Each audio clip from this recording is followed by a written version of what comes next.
Nice. Thursday, February 6th meeting of the Water Quality Management Committee, 7:30 p.m. School Administration Building, T-Ticket Mass will come to order. We are on television and we are waiting a little bit for the large map that would go along with the presentation in number 1 here. So with the consent of the committee, I'd like to move on to item number 2 on the agenda until Jerry gets back with the map. Number 2 being Little Pond Aquaculture Demonstration Project Manager discussion. See ya. Right, so you're all familiar that we ran a successful demonstration project last year and grew million oysters in Little Pond, and because of that field experience, we have a much more accurate sense of the amount of physical hours it takes to do things like move seed from one place to another, build bags, which we don't have to do this year, manage the project, take care of the sizing and monitoring, not of the water quality, but of the shellfish growth on a regular basis. And so what I did is I looked at with Chuck Martinson and Greg Frazier, who were sort of in charge of daily operations. We sat down a couple of times, and what happened last year is that volunteers really filled in a lot of the hours to do the manual labor, especially during times when shellfish was being moved from one place to another. And so the budget for the budget that was the committee approved for next year only included about less than about $17,000 for labor, and that was from the GHD projections. So we took the numbers that the Woods Hole Group projections. So Woods Hole Group had projected a couple of days a week for a couple of laborers to be able to do the shellfish project. And what our experience last year with just 1 million seed going into Little Pond was that it took substantially more than that. And having somebody there only 2 days per week didn't allow for a bunch of consistency and continuity in watching the shellfish as they grew, calibrating growth rates, doing testing exactly when it needed to be done. It was a little disjointed. And so Greg and Chuck especially felt like they did a lot of the work of what the hired person was in everybody's mind going to do, but given 2 hours, 2 days a week, wasn't enough time. So what I want to bring before the committee is a recommendation from Department of Marine and Environmental Services and myself to have a full-time project manager run the project next year. Instead of having it be 2 days a week for 2 basically laborer positions, have it be 5 days a week for a bona fide project manager. And that would mean that this person wasn't just adept at flipping oyster bags and looking at shellfish and doing the farming part of it, but was able to produce a Gantt chart that would tell us the scheduling of when these things were going to happen and when the tests were going to be pulled for relay and when the splitting of the bags was going to happen, and then the actual relay. The other big difference is next year we're going to have 2 million oysters in there. And it scales pretty significantly because the poundage of oysters is going to be the same, and the number is going to double, and the bags are going to double, so it's twice the work. So I'm hoping that we can see to it that and what it amounts to is an increase in the budget of $28,838 to get the kind of labor we need. And I did this based on the actual hours, the actual time. That includes not just this project manager position, but the amount of patrolling that has to be done. Last year, Division of Marine Environmental Services didn't really charge for the extra monitoring for Little Pond, and next year they wanted to have that be covered as part of the project. There's also the week that it's going to take to do the relay. This year we did it in 3 days because it was 1 million seed, but we feel that it's going to be longer.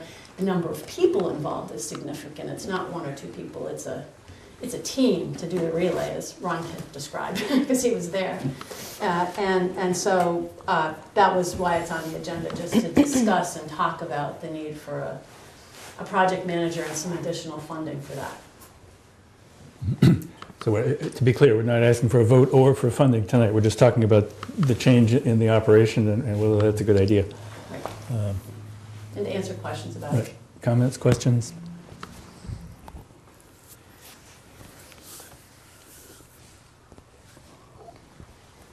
Okay.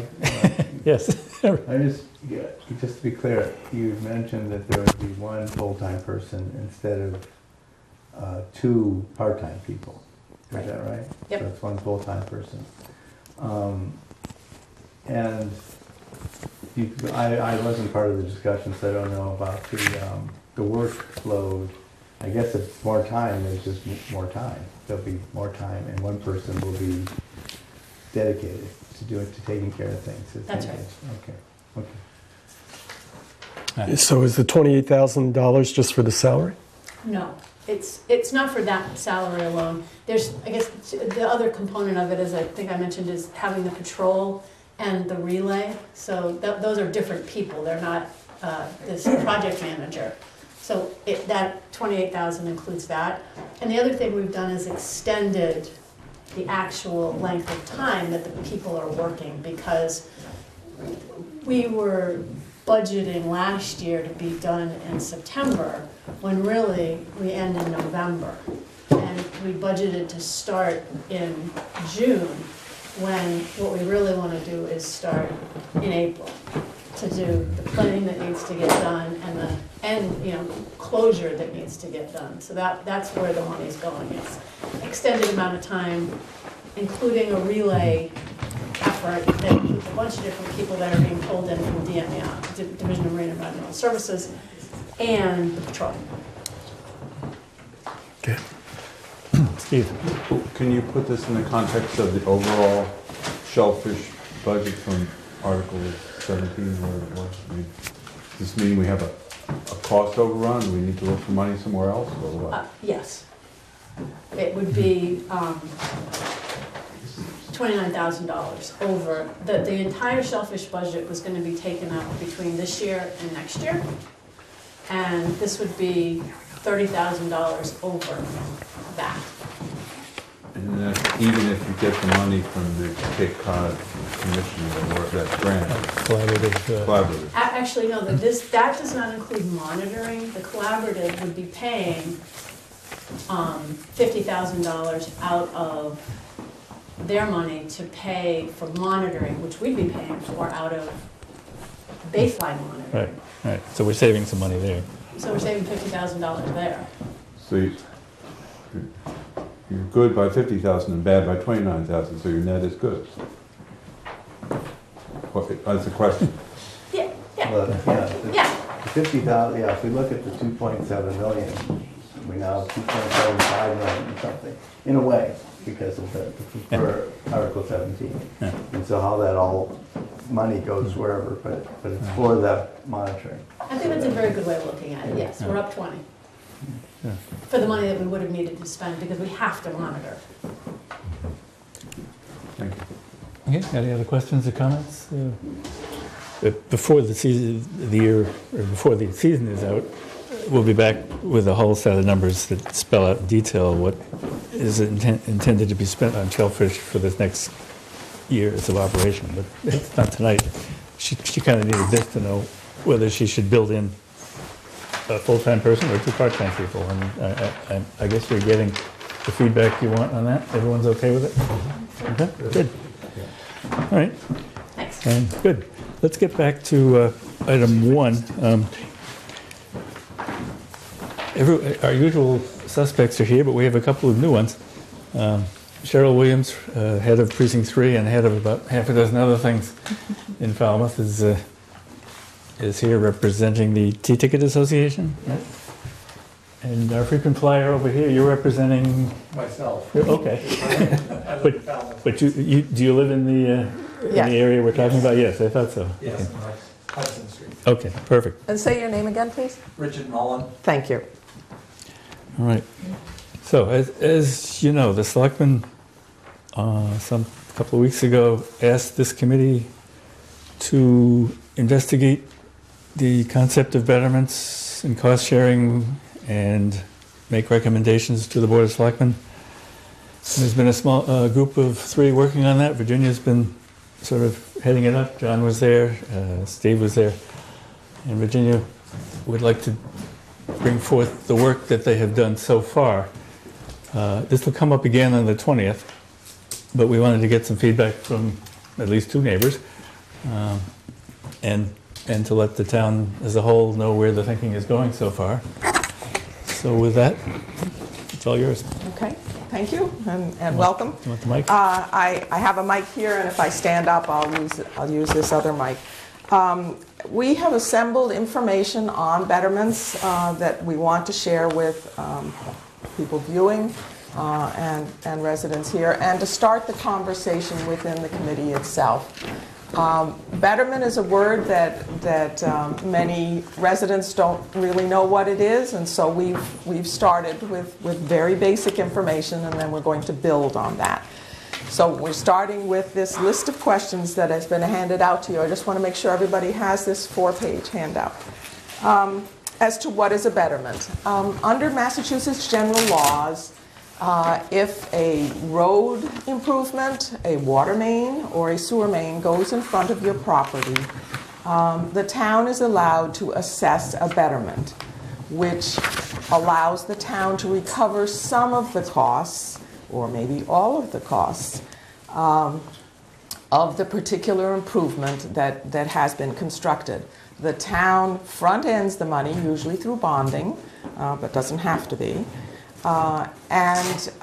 Then the properties that have been bettered, improved, have the requirement under Mass General laws to pay back some or all of that cost. They can do it over immediately, or they can do it over 20 or 30 years, depending on the type of project. The betterment is a lien on the property. It appears on your tax rate, and it stays there until it is paid off. And if the house is sold, then it's cleared at the time of the closing. So that, in one paragraph, is what a betterment is. Now, why are we talking about betterments in Falmouth at this point? The public is probably aware that there has been a great deal of study for wastewater management within the town since actually 2007. And the town passed a very significant milestone this January with the approval of a Comprehensive Wastewater Management Plan by the state, and that's both the state EPA and the Massachusetts DEP. And so we are now at the stage where we can proceed with design and construction. At this town meeting in April, there will be an article for the construction dollars for the Little Pond Sewer Service area. As I said a few minutes ago, the town has the right to try, with the permission of town meeting, to recoup some of those costs. So there will also be an article on the town meeting to set the percentage that would be allocated to the property owner to pay, and the percentage that the town would pay. The property owners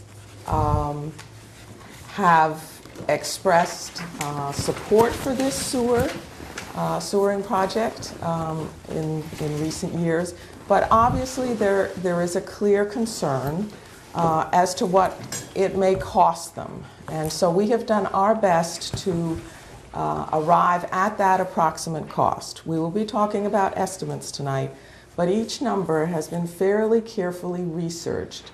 And so we think we're giving a pretty solid estimate of what the possible costs are.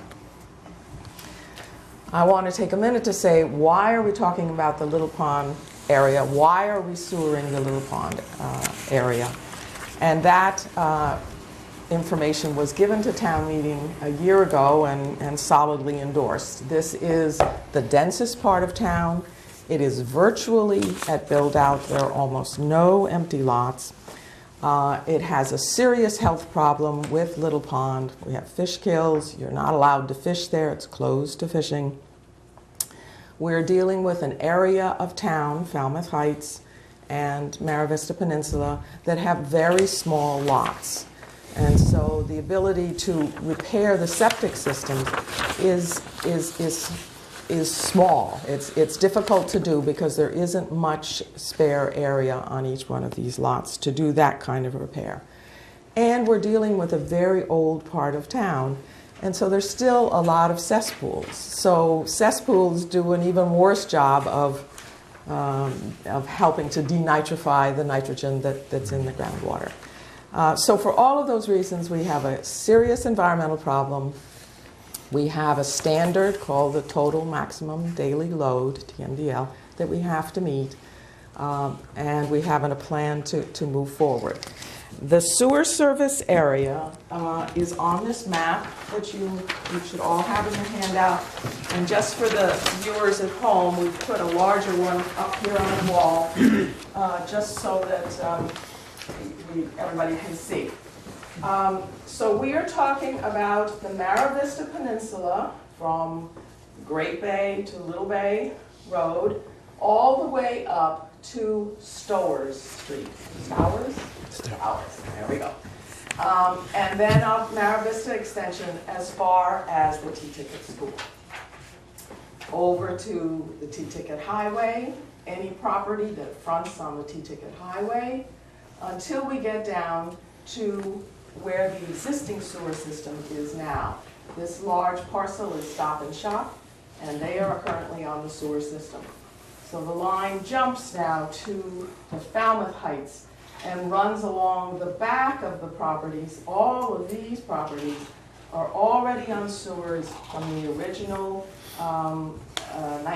mid-1980s sewer project, and on down and into the Falmouth Heights and the Grand Avenue area.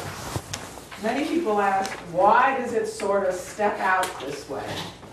And that is that when you sewer a watershed, you have to follow the lines of the watershed. And as we know, the lines of the watershed don't follow the streets, but the sewer line needs to go down the streets. So all of these properties, we know from modeling, contribute from their septic systems to the health of Little Pond.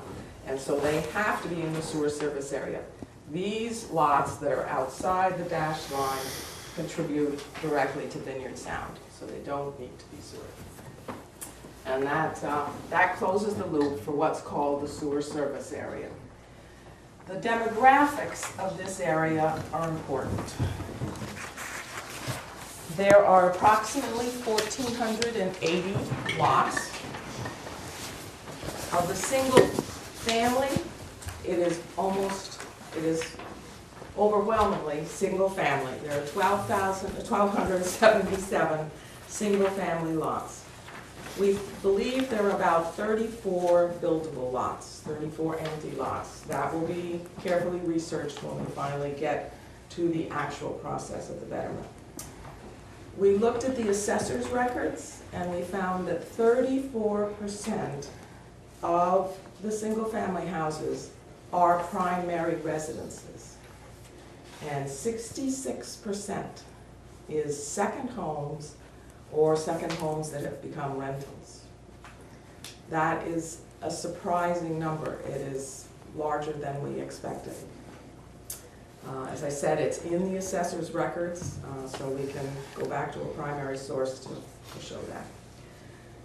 And there are 225 commercial properties. So we have an overwhelmingly residential area. We have a section that is commercial, largely along T-Ticket Highway, and we're dealing with a population that is 2/3 seasonal, second homes. Are there any questions so far? Just making sure. All right. The benefits to the town as a whole for this sewer project are that we clearly will meet a standard that we're required, the TMDL. We were not to have fish kills and be able to open it to shellfishing. You have improved recreation and tourism.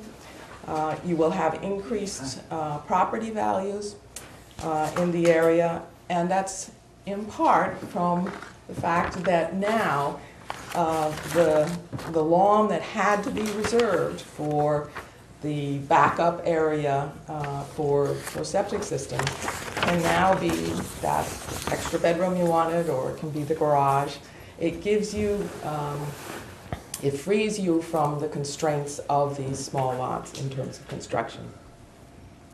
We see the benefits to the homeowners as being no overflows, don't need to pump out, septic systems don't need to reserve area. And so you can use your property to a fuller extent. We expect that there will be higher property values, and you obviously will be able to have trees, things that, landscaping that originally had to be set aside because you had to have a reserve area. So when we look at the sewer costs, we need to look at both what will be the new costs to the homeowner, but also what will be the avoided costs. On an annualized basis, it's about $100 for a pump out. You should be pumping out 2 to 3 times, you should be pumping out once every 2 or 3 years, and a pump out costs $300. A new leaching field is usually required about every 20 years, and that's about $10,000. So if you annualize that cost, you have $500 a year. So 500 and 100, you have about, on an annual basis, about $600 in cost that would not be incurred by the homeowners when the area is sewered. Now, there are costs to installing the sewer, and I'm going to get to the betterment in a minute, but I'm just going to speak first about the other costs that are involved. The first is the obvious one, and that's the one-time hookup. And we have talked to actual contractors who installed in New Silver Beach, which was our most recent sewer experience, and to experiences on the Vineyard as well, which has fairly recently put in sewers. And then we find that the hookup costs are $2,500 to $3,000. We also have found that there is a county program that is a safety net. So if you are a homeowner who cannot manage a $2,500 to $3,000 hookup, Sorry. you can apply to the county for a loan for the full expense of the hookup. The loan is paid over 20 years, and it's at 5% interest. And so if you take the numbers that I just gave you, $2,500 to $3,000 for the hookup, and you annualize that, you come out with an annual cost of about $200 to $238. That will be the annualized cost for the hookup if it's spread over 20 years using this loan program. How much was that? 228? 200 to 238 is what it will, that's with 5% interest spread over 20 years. That's the $2,500 to $3,000 cost for the hookup. There will be an electricity cost if your house happens to be one that needs a grinder pump because it's in low elevation. And that we got electricity cost for number of kilowatts used for the pump, and that works out to about $24 a year in electricity for the grinder pumps. How many kilowatt hours?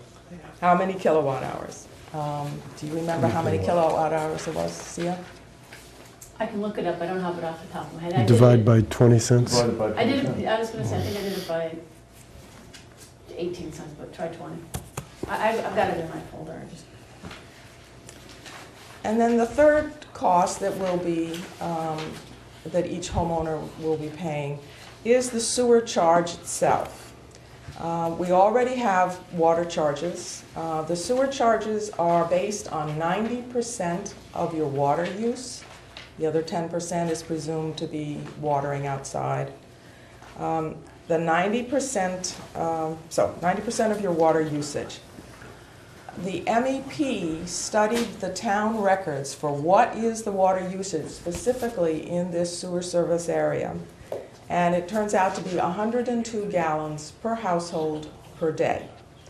So for ease of math, we just rounded that to 100 gallons per household per day. Yes? Is that including all the people that are not there for 6 months? Yes, yes. It turns out that the summer use is very heavy. And what is that? And Sia has the actual numbers, but the summer use is fairly heavy, and so many of the summer homes use as much water as the year-round homes. They just use it in a very concentrated fashion. But these are actual water records from all of the properties there. But the sewer has to be scaled to the largest use. And that gets into construction costs, but right now we're talking, what's the homeowner gonna pay? So on average, uses, round numbers, 100 gallons per household per day, and the sewer charge is $6.10 per 100 cubic feet. And so when you make the conversions from gallons to cubic feet, you come out with a total average cost sewer charge of $300 a year. So we have electricity, $24, sewer charge, $300 a year, and the one-time hookup cost spread out over 20 years, and then no more, of between $200 and $238. There is a second safety net for homeowners who would have difficulty with these expenses and the betterment, which we're going to talk about in a minute. It's a relatively new program, and it's called the Senior Circuit Breaker Tax Credit. It has some income limitations, but they're pretty high. I believe it's for a single family, single household, it's nearly $60,000, and if you're a couple, it's $77,000. You can go up to that point. But here's the safety net. If your taxes, including betterments, and 50% of your water expense and your sewer expense, if all of those costs exceed 10% of your yearly income, then you are eligible for this program. And it pays you for the amount that is over that 10%. If you want to find out more about this program, it's under mass.gov/DOR, which stands for Department of Revenue, /seniors. There is a third safety net for families of limited income, and it's called deferral of betterment payments, and this applies specifically to the betterment. It's Mass General Laws, Chapter 59, Section 5, Clause 41A. If you are a homeowner who is 65 years or older and you have less than $40,000 in assets other than your house, then you are eligible for this program. You would go in and talk to the assessors. The effect of this program is to defer all betterment payments until the sale of the property. So we've now sort of laid out the elements with the exception of the betterment. So now we're going to talk about the betterments. Are there any questions before I dig into that? Ron? Yeah, through the chair. Thank you. I just had a couple of comments. One is that you mentioned that there's no fishing allowed in Little Pond. It's only Shell fishing. Right. You can catch the other fish. You can. You catch. Fair enough. Yeah. And the other thing is that you mentioned that the purpose of the project was to meet the TMDL, and that this investment will not actually meet the TMDL. It was 80%, 80-some percent of the 88. target. 88%, okay, so Right. there's still outstanding amount that needs to be done somehow. That's correct. The total maximum daily load is set for the entire watershed of Little Pond, and we have looked at the lower watershed and a portion of the upper watershed, but we have not gone all the way to the top, which takes you all the way back to Goodwill Park. So there is a small portion of the watershed that at this point is not sewered, and our effort, as we've said all along, is to limit the sewered area as much as we could. One of the reasons we are doing the aquaculture demonstration project in Little Pond is specifically to see if, in partnership with the sewer project, we actually reach the TMDLs, and that is certainly something we hope for. We also need to remember that there are two other ways to remove nitrogen from this watershed and any watershed. And one is the fertilizer bylaw that the town has passed. We need an education program on how to manage fertilizer and get credit for reduction within the watershed. And then the second is stormwater. And we haven't actually looked at the stormwater inputs specifically, but we know that there are 4 or 5 that go into Little Pond, and they're part of, ultimately, of the picture. So this sort of suite of approaches is hopefully going to get us to the total maximum daily load. Okay, I'm now going to talk about betterments. Excuse me. Yes. One other question. Yes. On the, is there something in town laws that when the existing septic systems have to be removed or decommissioned or something? John Waterbury is on the Board of Health, and he will know. When properties are transferred, they have to be inspected. And if the inspector fails them, either they're in the ground, they're in the groundwater, or the tanks are, the leaching field is full, they have to be replaced. But on this situation, can it just stay there? They get abandoned and filled in. They get filled in with sand, and there's a process called abandonment of your septic And system. that's included in this 2,500 to 3,000? That's correct. Filled That's with sand. Yep. When you get the contractor on site, he's going to dig a trench, he will lay the piping, he will abandon the septic system and fill it in. It's all together. But I'm not sure if your question, Mr. Nolan, your question was, do you have to do this when the sewers come by? Was that part of your question? Yes, and whether or not the cost of it was included in this 2,500 to 3,000. The answer is, yeah, the law requires that as soon as the sewer runs by your street, you have so many days or months to connect. Any other comments? Okay. Speaking about betterments themselves, the town does have some history with betterments.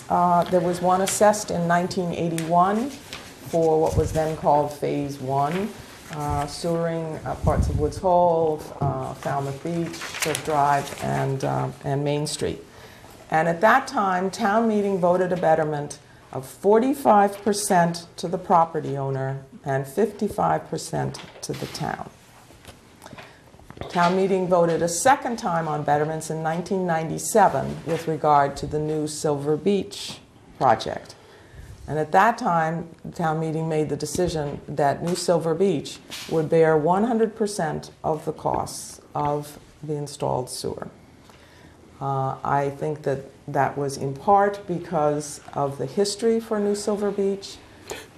It was actually petitioned to be sewered by the residents of the area, and as they worked through their issues, they were having difficulty selling their properties, they were having overflows, and a survey of the property owners had a 79% response, and of those that responded, 75% of them said that they wanted the sewer to come through, and that's with 100% betterment. However, there were legal challenges to the design of the sewer system and the discharge place, which was at the North Falmouth School. And so over the course of nearly 10 years, the cost escalated. So ultimately, town meeting revisited the issue of the betterment. And at that time, they voted that the property owner would pay 70% and the town would pay 30%. And that is the most recent vote. That was in 2006. Ultimately, for New Silver Beach, the final cost was $9.4 million. The 70% betterment was spread over 20 years at 2.5% interest. And there are 212 properties paying that betterment. And this is the cost that they are paying. It's $27,000. $27,585. So that's... Over how many years? Betterment? That is the betterment that 212 properties in New Silver Beach are paying. Was that 20 years or 30? That's over 20 years, and it was at 2.5% interest. That's the 70%, right? That's right. And the town paid the rest. The town paid the rest. Exactly. Virginia, it might be worth pointing out that in that phase one, the federal government paid 90% of the project. In 1981, when the town was deciding on the sewer, the total cost, of course this is 1981, as I remember, was $20 million. But there was a high amount that was reimbursed by the federal and state. And I don't actually have the costs of what the property owners paid. I have the town meeting vote, which was property owners will pay 45%. It was a little over $1,000 apiece. Oh, okay. Total. Total. Hilda. Those were the good old days. When you were calculating the fees for the sewer people that are hooked up, Yes. that doesn't cover all the costs of the sewer. Yeah, Because well, we come to that. all the other people still pay part of the sewer cost. As with any capital project, portion is on the tax rate. And so in that sense, you can definitely carve out that this much of your taxes is going for the sewer project or road project. The point that has been made with our work on wastewater was that there would be no rise in the tax rate.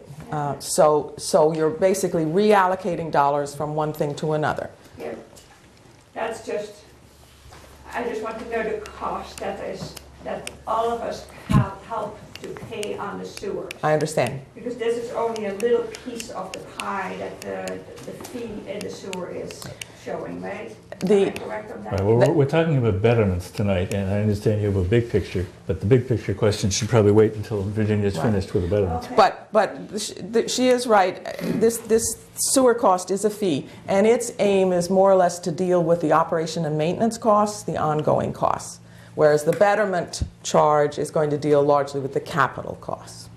It's the difference. All right.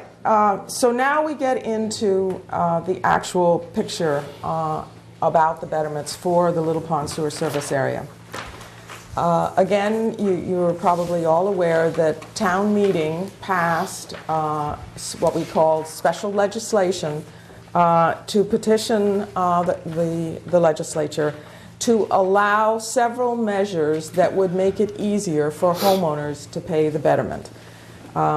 Those special measures were that the payments would be spread over 30 years, that if we get a 0% loan, that we could charge a 0% loan. Right now, the town would have to charge at least 2%.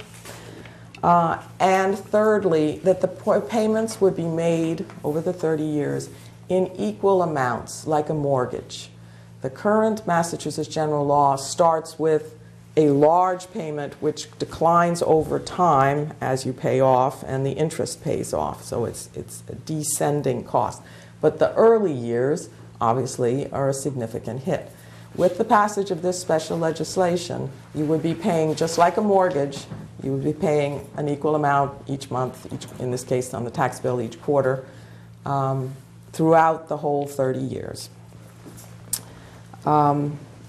That special legislation has passed the Senate, and it's now in the House. So we are hopeful that that will actually be in place.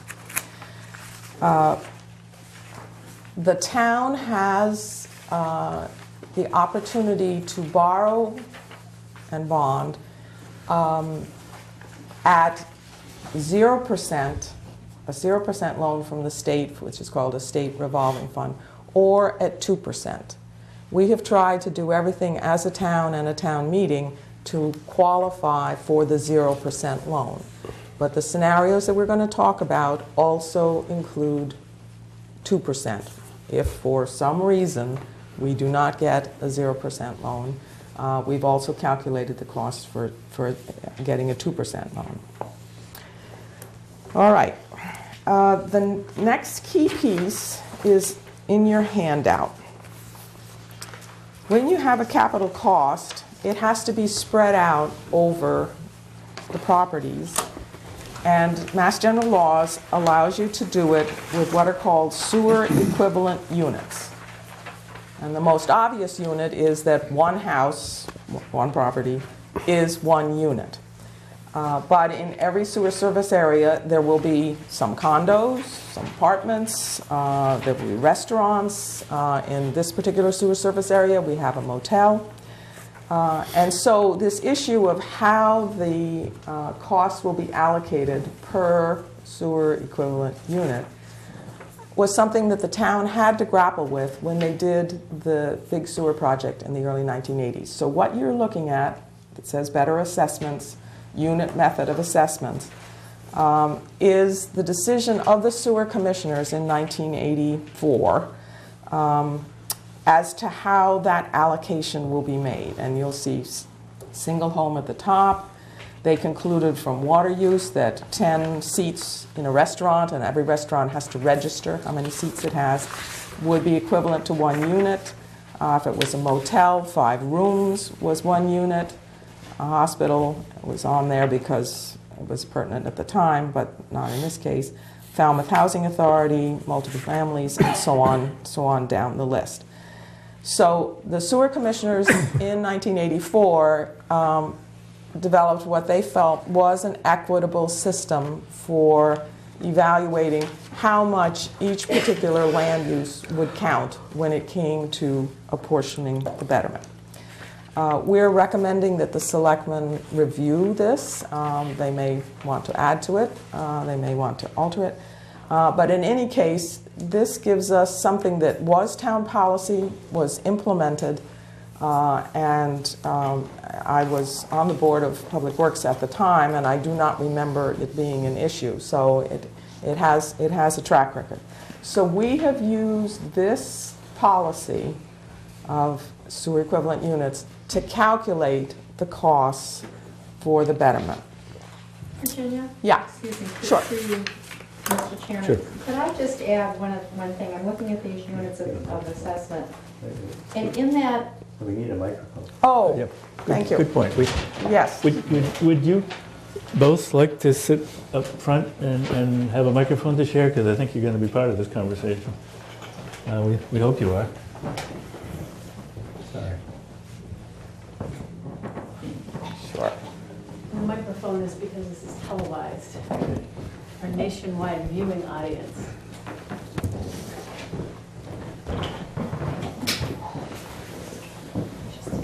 My question, when I take a look at the unit method of assessments, Yeah. in the Little Pond watershed, there are a lot of seasonal homes and year-round homes that have accessory units, if you will, but they're not categorized as a multifamily because it's the same family, but 2 units, if you will, on one continuous property. Okay. So, I don't see that in here, and there are Right. quite a few of them. Okay. So that,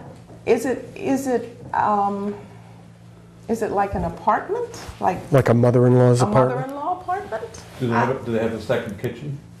some of them do, yeah? Yeah. So there are a number in there's a basis in what's called a land use category that's used in the town of Falmouth. And a single-family home that doesn't have an accessory apartment is land use category 101. If it is a duplex or a home with an accessory apartment, it has a different land use category. And that would go, and that would be two units, Right. not one unit, because it's not a single-family land use category. Okay, so you have the same family that has a garage with additional living space, and they do have facilities in that location, but I'm hearing you say then is that it would be considered the same as a multifamily dwelling. I'm saying if it's a duplex and it has two separate, if it's considered two separate apartments by the assessor's records? Jerry? I think that's a policy question that has to be answered by the selectmen, because one of the questions is, and it come up with affordable housing. I don't think the town has an accurate number of accessory apartments. And I think it's doable, but it's difficult to do. So I think, as Sia said, if it's a single-family home, it's one. If it's a duplex, it's two. Maybe for an accessory, the selectmen will say 1.5, because what's fair? An apartment over a garage is not going to have that much more flow.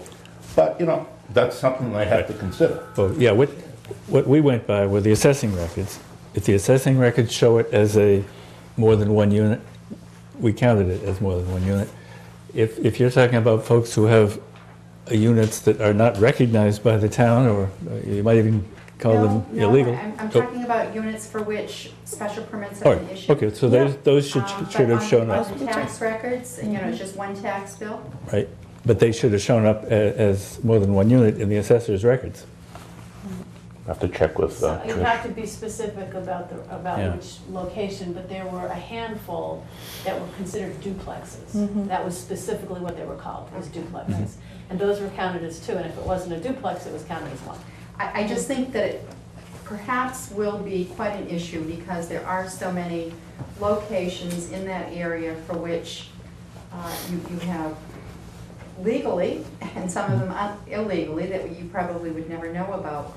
But therein lies the rub, because I can just envision, one neighbor speaking out one way and another neighbor speaking out another way. So perhaps it would be an issue for the selectmen. Right. Yes. I don't think it'll affect the computations that you're about to hear today, because we were just rounding off to get to an estimate. All these things are estimates. When you actually get into the nitty-gritty of each individual unit, it'll be a different conversation. But tonight the idea was to get an estimate of the number of sewer equivalent units in this area. Understood. Sure. Right. Jerry. Go ahead. Part of the betterment process, when we finally get to the real legal steps, there will be a hearing, and each property will receive a certified letter. Prior to that, I believe there will be an effort at the level of the DPW or someone specifically tasked to look at every single property and what its issues are. And so you've basically helped us flag that one. And I mean, all over town, people are aware that single houses aren't necessarily single houses. So that will have to be addressed. But the simple answer is, if there are two dwelling units, it will be two sewer equivalent units. It will be considered a duplex. I think the other thing, and it may not be accurate, but it's consistent. If someone has 1 meter going into a single-family house, that's another way of looking at it. Granted, there are plenty of duplexes, but by and large, it's always been the town requirement. If you have 2 single-family houses, each family has a water meter. So that might be another way of breaking it out. Right. I mean, and that's probably the simplest, rather than doing. The other thing for the people listening, this is the time to review your property, because instead of being declared, say you have a small lot that might be considered buildable, join it in so you only get 1 betterment, because there will be a time where it may be too late, and some people in New Silver Beach found that out too late. There were some people that consolidated smaller properties, and the betterment was calculated based on one lot or assessed parcel, even though within that parcel, there were 3 identifiable lots. Yeah, they dissolved the lot lines. Yes. Yeah. Right. Steve? Steve? It's an analogous question. I should have noticed when I was in the working group. But the separate businesses within a commercial building, each structure per lot. Now, shopping malls can be constructed in different ways, but you might view and I know it's not in this sewer district, but it in principle could have been. The structure that goes from Walmart to TJ Maxx, if they had to pay the same as a single family house, common sense tells you that it's not common sense. That's right. That's right. So I assume it means business. I can comment about this rather than the mall. As I said, when we finally get to actually assessing the sewer equivalent units, there will be a very careful review of every single lot. And you're not aware, there's also another structure on the mall property, which is a restaurant, and so there are many Right, units. that's another Okay. special case. Yeah, but it ultimately it becomes, well, how many sewer equivalent units will the mall pay? This particular what you've just read, separate businesses within a commercial building. I'm just going to take the old telephone building, which is a brick building on Main Street, has a bookstore on the first floor, has an architect on the second floor, and then there's another business up there, I've forgotten what it is, an account or something. So that's 3 separate businesses within one building, and that's what this comment was about. It's one structure, but there are a bunch of businesses in it. It was charged only 1 unit. And that, I'm giving you historical information. Again, the selectmen may decide differently. I think you'll find at the mall that several different businesses have their each individual water service. So the criteria may... And they may be separate structures. May that are just touching. settle itself out. Right, exactly. Okay, so now we move on to the last page, which is the one with all the numbers. Calculating betterment scenarios. We've said already that the actual betterment will be part of a hearing process with notification to property owners by certified mail, and that's going to happen about a year from now. We're going to do our best estimate with the data that we have available now, and that there are 3 components for calculating a betterment. The first is, what's the capital cost of the construction project? And you also want to include the design costs, which were approved at a previous town meeting. You need to establish how many sewer equivalent units, and we've just discussed the method by which we came to that number. And then, here's the conversation in the community. What % of that capital cost is going to be paid back over time to the town? So this is table 4-6 in the Comprehensive Wastewater Management Plan, and the title of the table is Total Capital Cost with Contingency in 2016 dollars, which is when it should be constructed, for Little Pond Sewer Service Area. And that total dollar number is $41 million. The number of sewer equivalent units using this policy that we've just discussed is 1,600 sewer equivalent units. And so when you divide 41 million by 1,600, you get $25,625 as the value for each sewer equivalent unit. If you're a duplex, you would be paying 2 times $25,625 if you were paying the whole thing. If you are a restaurant and you have 10 seats, you would be paying 10 times the $25,000. If No, 100 seats. 100 seats. Sorry, you're right. 100 seats. If you were paying the whole thing. But everybody's concerned about fairness, and we're concerned about ability to pay. We are concerned about low-income sections, and there are a few parts of this sewer service area that qualify. So we've developed two different scenarios. One at the 0% interest, if we get the state revolving fund, and one at 2%. And then we've looked at what it would be to pay it over 30 years. That was the intent of the special legislation, and so we're being consistent with that. We have also put a column in for paying it over 20 years because that's the existing law. And then I will get at the end to how much total the town received. We obviously, if there's 0% betterment, then it's all on the tax rate and nobody pays anything. End of discussion.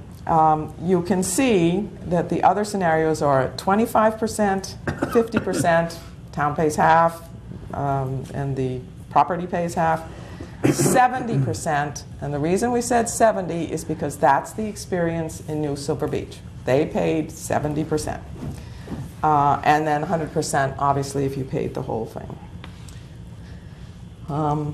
We've put in bold several numbers in terms, and this is just sort of initial discussion of the working group, that it looked to us that in terms of fairness and reasonableness of cost, that if we had a 0% loan, a property owner would pay $427 a year if it was split 50-50 cost, and if they were like New Silver Beach, they would be paying $598 per year over 30 years. And then we ran the numbers again with the 2% interest, and obviously because you're now paying some interest, the numbers are somewhat higher.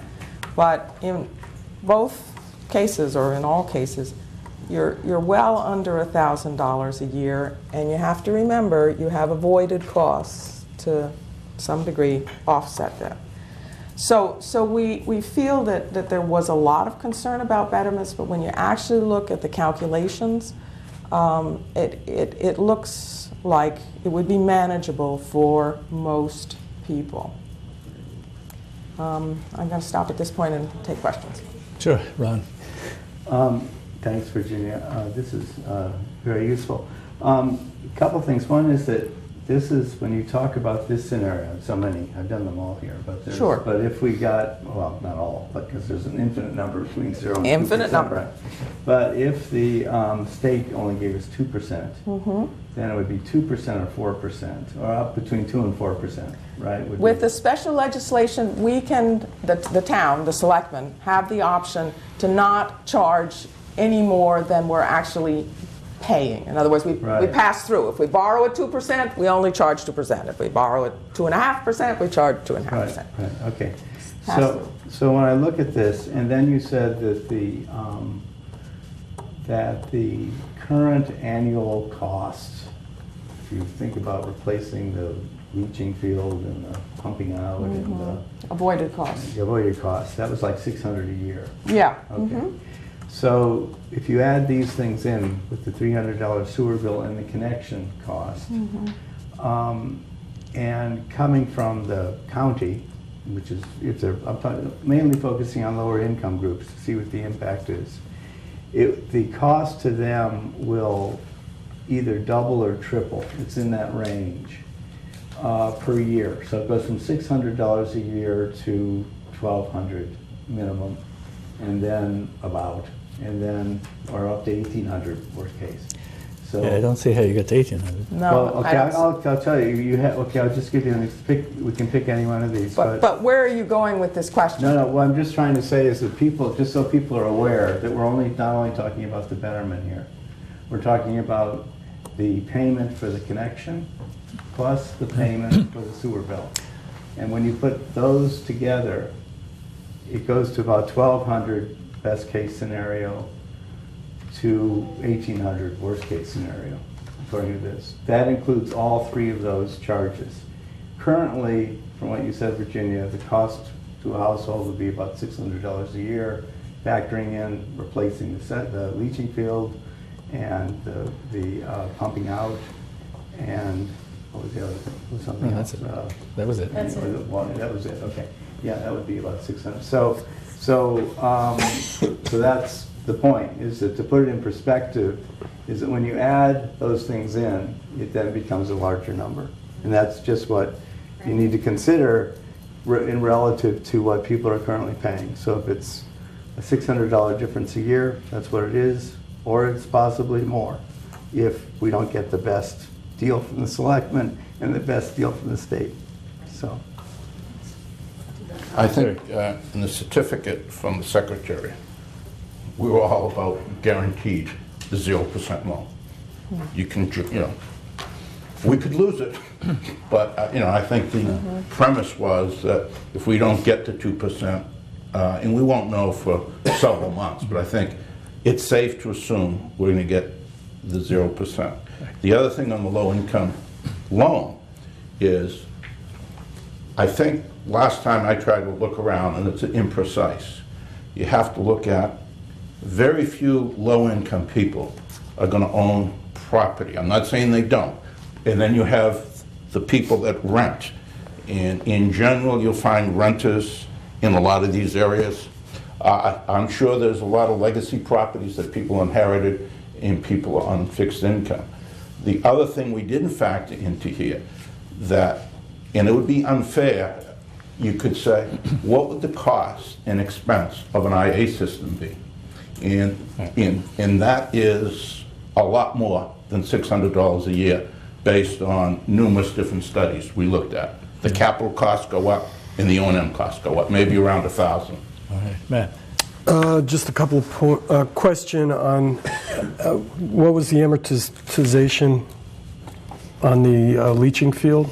$500 It was 20 per years. 20 years. $10,000 was the cost to replace the leaching field, amortized over 10 years. Over 20 years. Over 20 years. Actually, here's a point. You didn't include any interest on that, No, you didn't. which Present value to be consistent, Yeah. you ought to include With- interest on that. So there it's should be- actually more than $500 a year. Right, right. That went up. To look at the, do the calculation. It's an avoided cost. An that- avoided But cost. it's a cost which could be anywhere from 2 to 40 years from now, depending upon which house you're talking about. In other words, it's a cost that's in the future, so that... Well, I don't, Well, if there's any house that's going to have a system that lasts 40 years. No, I'd be there's some interested. houses will... Ours did last more than 40 years before. What's the size of your lot? Our lot is an acre. Exactly. And you All were- right. and you were seasonal. These are quarter-acre lots. Some are 5,000 square foot lots. The Board of Health has a continual issue with the properties in this area because they are so small. That's what the leaching field in the attic. Yes. Okay. A rain garden. What I'm trying to say is that the replacement of the leach field depends upon how old the septic system is at the time that you... Well, it depends on performance, really, not Sure. how old. I just want to finish my comment. Yeah. I have to start being a little more forceful here. Anyway, the other costs for running the sewer even after 30 years are going to continue. The electric charges and the sewer charges, and those fees are going to go up. And That's true. I don't know. Not denying. We haven't calculated that out, but that is certainly something that we have to consider. The power costs for running a sewer system are never go away. We need to keep the turbines running. Build another one. Okay, well, let's save that debate for another day. Okay. No, in any case, they have to keep it Right. going. But Well, actually, one thing you might think about, if you're adding 1,600 sewer equivalent units who are now paying sewer operating charges, the cost of your operation is not going up that much, if at all. You're not adding manpower to speak of. You're not adding a lot of electricity. I mean, you're running your plant now. The costs are not going to go up. Your revenues are going to go up more than your costs, is what. Well, my point is you're going to have operation and maintenance. You know from past history, it was only $40 million for that sewer plant, that sewer system? 20. 20. Well, We've probably put another 40 into it since then, right? Another 20 at any rate. And that's $1980. So, Yeah. Well, so that's what I'm talking about. Those costs are never going to go away. They're only going to Okay, increase. well, I'd like to hear from any of the neighbors who have any points here, because you're here. We can listen to ourselves every night, but you're here tonight. Put the mic in front of you. Yeah, a couple Ron and Matthew made a couple of good points that I was also thinking of. But a couple of concerns. First of all, when you talk about being paid over 30 years at my age, I appreciate the optimism. But, I think really We all do. we should be, focus on the actual total amount, because in most people, there's a lot of turnover in Falmouth Heights. And I think in the whole area there's a lot of turnover. And so 30 years is not going to be what people are looking at. They're going to be looking at the total price. Because with these betterments, they have to be paid off if you sell your house. Yeah. Or if your children inherit it, the betterment has to be paid off at that time, I believe. Yes. When they sell the If house. the title Yeah. changes. Yes, it's a Title title change. change. The title change. Right. Right, and so I'm looking more at the total price rather than what it would cost me Okay. from 102. Fair enough. The other thing is, it makes me very nervous when you talk about, at this time, setting a percentage. I think it would be better to set an amount, because considering what happened with the high school, to agree to a percentage at this time, without actually knowing what the cost is going to be, I think is very risky. Okay.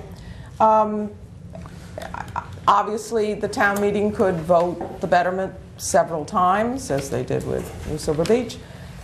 They could hold off voting the betterment, but it was important to get the conversation going, just because there's been such concern about what the betterment might be. And so we needed to begin to, really get into the weeds about it. Town meeting may decide that they don't want to set the betterment, and they could do it at fall town meeting, they could do it a year from now. I'm not disagreeing with what you're saying.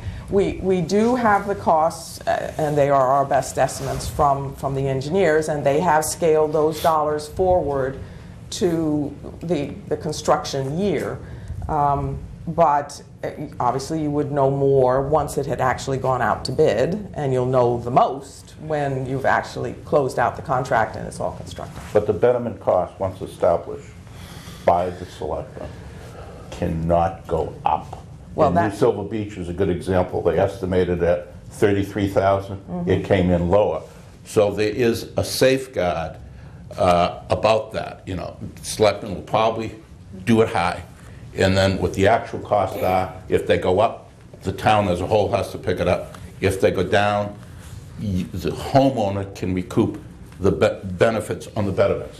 That's true. Yeah, once the betterment hearing is held and you've received a certified letter that's saying this is what your property will pay, that number cannot go up. It can only go down. As dollars, not as percent. As dollars. Dollars. That's Wait. right. Does that mean that when they originally established the betterment for New Silver Beach at 100%, that they set a dollar amount for every house at that time? They didn't hold the betterment hearing. I see, The okay. town meeting made the statement. We feel that these properties, this is a project they want, and they're definitely going to benefit completely, and we don't see that it's a benefit to the rest of the town. And so they, at that time, agreed, we will pay 100% whenever that time comes. But the rule is once you have the hearing, Once you have the hearing, no matter what happens to the construction costs and the cost of the whole thing? as I said, the hearing go up. can be held before, during, after Right. construction. Ron? Okay, so, since this pledge has been made to the town that the taxes won't go up, okay, that means that we have a certain amount of retired debt that would basically be retired, and then this would fill it, okay? How much, the betterment percentage is gonna be somewhat governed by how much leeway we have with the tax base. In other words, if you're paying $1,000 in taxes now and retire, and when the debt is retired, it goes down to 900, we would assume that, let's say for a lot of costs, the $100 that we put back up to 1,000 based on the debt, that would determine the betterment. No, No. no. Right now, the town has enough, because of intelligent planning for the last several years, they've created what, as you may recall, we call a window of opportunity, which is a revenue stream Right. that is sufficient to pay for this package of wastewater and nitrogen reduction items that we're going to bring into town meeting in May, in April and May. So it will be paid. The question is, how much money should the town ask for from the people who benefit to reduce its debt so it can move on to other capital things that benefit the town? In future years. No, Right. what I mean But- is that if we say there's a 70% betterment, or 50, whatever it's going to be, let's say 70% based on recent history, 70%, that means the town pays 30%, right? So that 30%, or whatever percentage that is that the town will pay, would determine how much has to go into betterment. No, No, we're no. trying. They already have enough to pay. Yeah, Win would like to I try. just try to make it a simple thing. Let us suppose that the town paid 100%. Then the town would be on the hook for the total cost of the construction, $41 million. Right. If, let us suppose you go to zero, then that $41 million becomes available for anything else that the town would want to use it for, if the betterment is 100%. Well, what your statement is correct, and that's the tug, Yeah. you know, Yeah. whether these people should pay anything, Yeah. nothing, all, okay. But Ron is, Ron, I'm not sure you've quite got it yet, Ron. The town pays the whole thing Right. up front. Right. And then town meeting and with recommendation of the selectmen are going to decide how in future years there might be revenue coming back. And that revenue coming back is what will be used to fund other things. Right, well, And- it will pay down debt, and the town can It's a choose. cash flow choose. issue. I think It's a my cash flow conclusion issue. is that if the town were to say, okay, zero betterment, we're going to pay 100% Right, of the cost. Would taxes have to go up? no. No, But this, there's no revenue coming in for other stuff. that's That's down the road, that's right. I see. Yep. Okay. Okay, let's stick with the neighbors if we can, because you, I have a couple of thoughts here, and I do agree with what Ron said and what this gentleman to my right also said. You have to look at the costs in total, because when you look at the demographics of the Little Pond watershed, and I didn't hear you speak to the issue of the number of elderly people. I understand that 2/3 are seasonal or second homeowners, but I would venture to say that out of the 1/3 of the total number of units, an astronomically large number would involve elderly people. So, you know, when you take a look at the costs that are going to be avoided, that's in a perfect world. However, for pump outs, and a lot of these locations have cesspools, they don't even have septic systems, so when you say the leaching fields, a lot of these places don't even have a leaching field. And they don't do pump outs, so they're not incurring those charges right now. So that's a flat baseline number. So I think that you have to take a look at that total. Okay. That total. The other thing that I don't know if you're mindful of, but a large portion of this geographic location is an environmental justice area. And as such, I think you're doing a tremendous job, but there has to be a lot of outreach as a result of the environmental justice, particularly, you know, in the T-ticket area.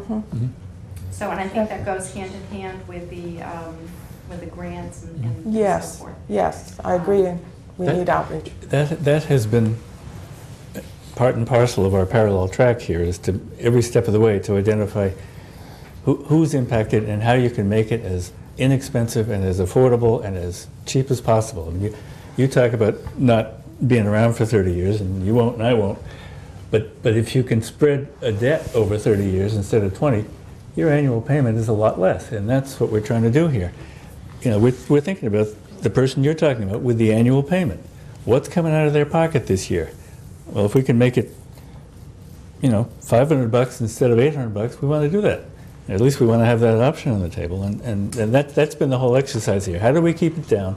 For anyone over 65, we found a whole bunch of places where they can either defer it or get a tax credit for it. I mean, we're trying to find every way possible to make this as cheap as possible for the people you're talking about. Right, and the other thing, I do agree that the percentages really shouldn't be determined yet until we really lock in all of the figures. Okay. What could be interesting, and we've been talking about this perhaps, although it's kind of late, but it isn't late, we've been talking about this all along, is that let's say, for example, that the shellfish could do 50% of the issue. There may be no need for a betterment, or it might be much smaller. It just depends on what may happen as we move forward. But because that means there'd be fewer units, but if you look at it, the cost per unit would be higher with fewer units to do it because of the economy of scale to some extent. Don't know what those numbers would be. But this is sort of kind of in a spot here, and in a way we don't know at this point. We may know in 2 years. But it is an interesting element in all, you know, to factor into this in terms of to make things as affordable as possible. Comments or questions from the Echo Toilet contingent?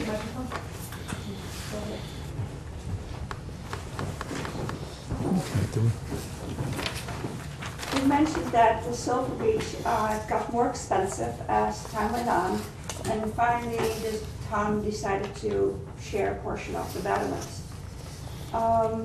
In this particular case, would the town then have that money available? If suddenly it got much more expensive, and you felt like that right now it was set at 50-50 and it was too much because it became more expensive than we thought, so that 50% of 40,000 became 50% of 50,000, then it suddenly becomes more expensive.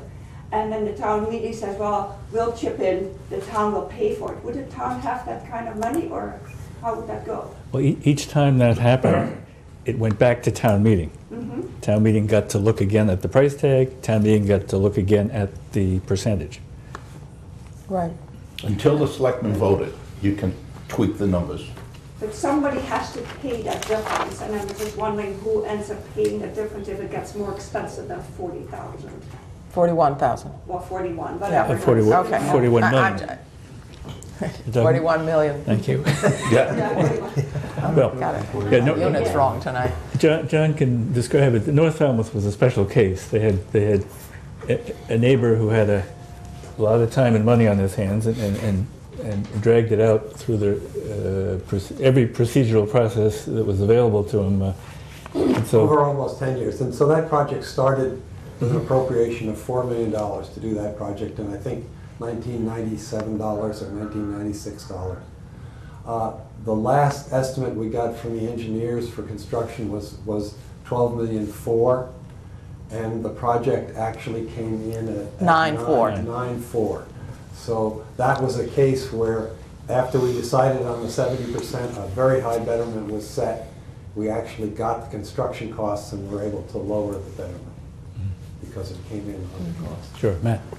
I just want to bring up to the committee again that the fact that this is the lowest income census tract according to the U.S. Census in the whole town is surprising, and who knows why, but that is indisputable, and I mean it's something to pay attention to, and I'm glad you brought up the various programs that are available to people, but we may even want to go further. Sure. Now keep in mind, we're talking about 1,600 sewer equivalent units. Only 400 of them are owner-occupied single-family homes. The rest are second homes, landlords, and businesses. We're talking about McDonald's and Burger King and a whole series of businesses. So in terms of economic justice, you want to take care of the people who need being taken care of, but you don't want to do it in such a way that you're giving a break to the McDonald's and the Burger Kings of the world. And that's absolutely true. And what we may have discovered is this is really a low-income housing via rentals. And if the landlords have to pay more to maintain the properties, that's going to impact the rents. Actually, you have an economist here who will probably tell you that's not so. Rents are supply and demand is what affects rents, not what it costs the landlord. I mean, if his bills go up and he tries to raise his rent by $200 and people can get rentals outside of his lot for less, they'll go somewhere else. It's supply and demand that really drives rental costs. I just recently have been in the market looking to rent a place, and it's not easy. I can tell you that. How's your house coming? It's Not easy. take one step forward, 2 steps back, that kind of thing. Okay. Any other comments or questions? We're going to come back on the 20th and have a even more detailed presentation for the committee and for you and for anyone else who wants to come. Yeah, this isn't something that this committee can have any effect on, but in terms of what it actually costs to live in that area, keep in mind that with the FEMA maps coming out, a lot of the maps almost overlap the sewer in the area, and so a lot of these people in 3 or 4 years could be hit with big flooding bills as well. Actually, we had a number of houses that were affected that hadn't been involved before, and what was it? Right, 150. And that's in the A zone. So I worked with our GIS coordinator, and we overlaid the old FEMA maps and the new FEMA maps and counted parcels. And the velocity zone, the V zone, didn't change in terms of the number of parcels. What changed was some properties actually were taken out of the A zone, and 150 net were put into the A zone. But it was not the A12, I think it was the A14. So it's not as big a number when you actually count the parcels from the FEMA maps. Right, and we're all hoping our congressman will get the House to vote the whole thing off for a few years. Ron and then Jerry. I think that's a very good point, because it isn't just the number, it's also the premiums, because that's what they're talking about now. The premiums will go from $800 a year to $10,000 or something. So it doesn't matter if it is for some houses. But Ray Jack gave a good presentation on this and said, if you raise the house, then all that changes. But that kind of thing could be a factor. So it isn't just the number, it's because they don't want to subsidize anymore. I think that's one of the main worries. Real life, I live on Amherst Ave. I was fortunate enough to build a house 7 years ago. The flood elevation, and I think it's pretty much, the area I'm concerned with, was 12, and it is 12. Anybody that rebuilt their home probably built to 12. If you've got a second home or cottage, whatever you want to call it, if you don't need to take out a second mortgage, you can roll the dice.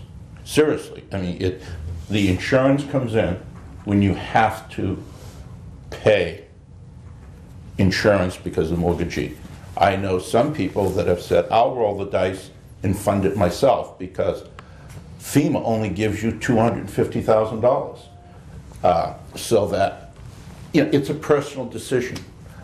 I personally buy it because I like it and I can afford it, okay? But I could insure myself and say, for $250,000, it wouldn't go up 10,000 unless you're really in the velocity zone.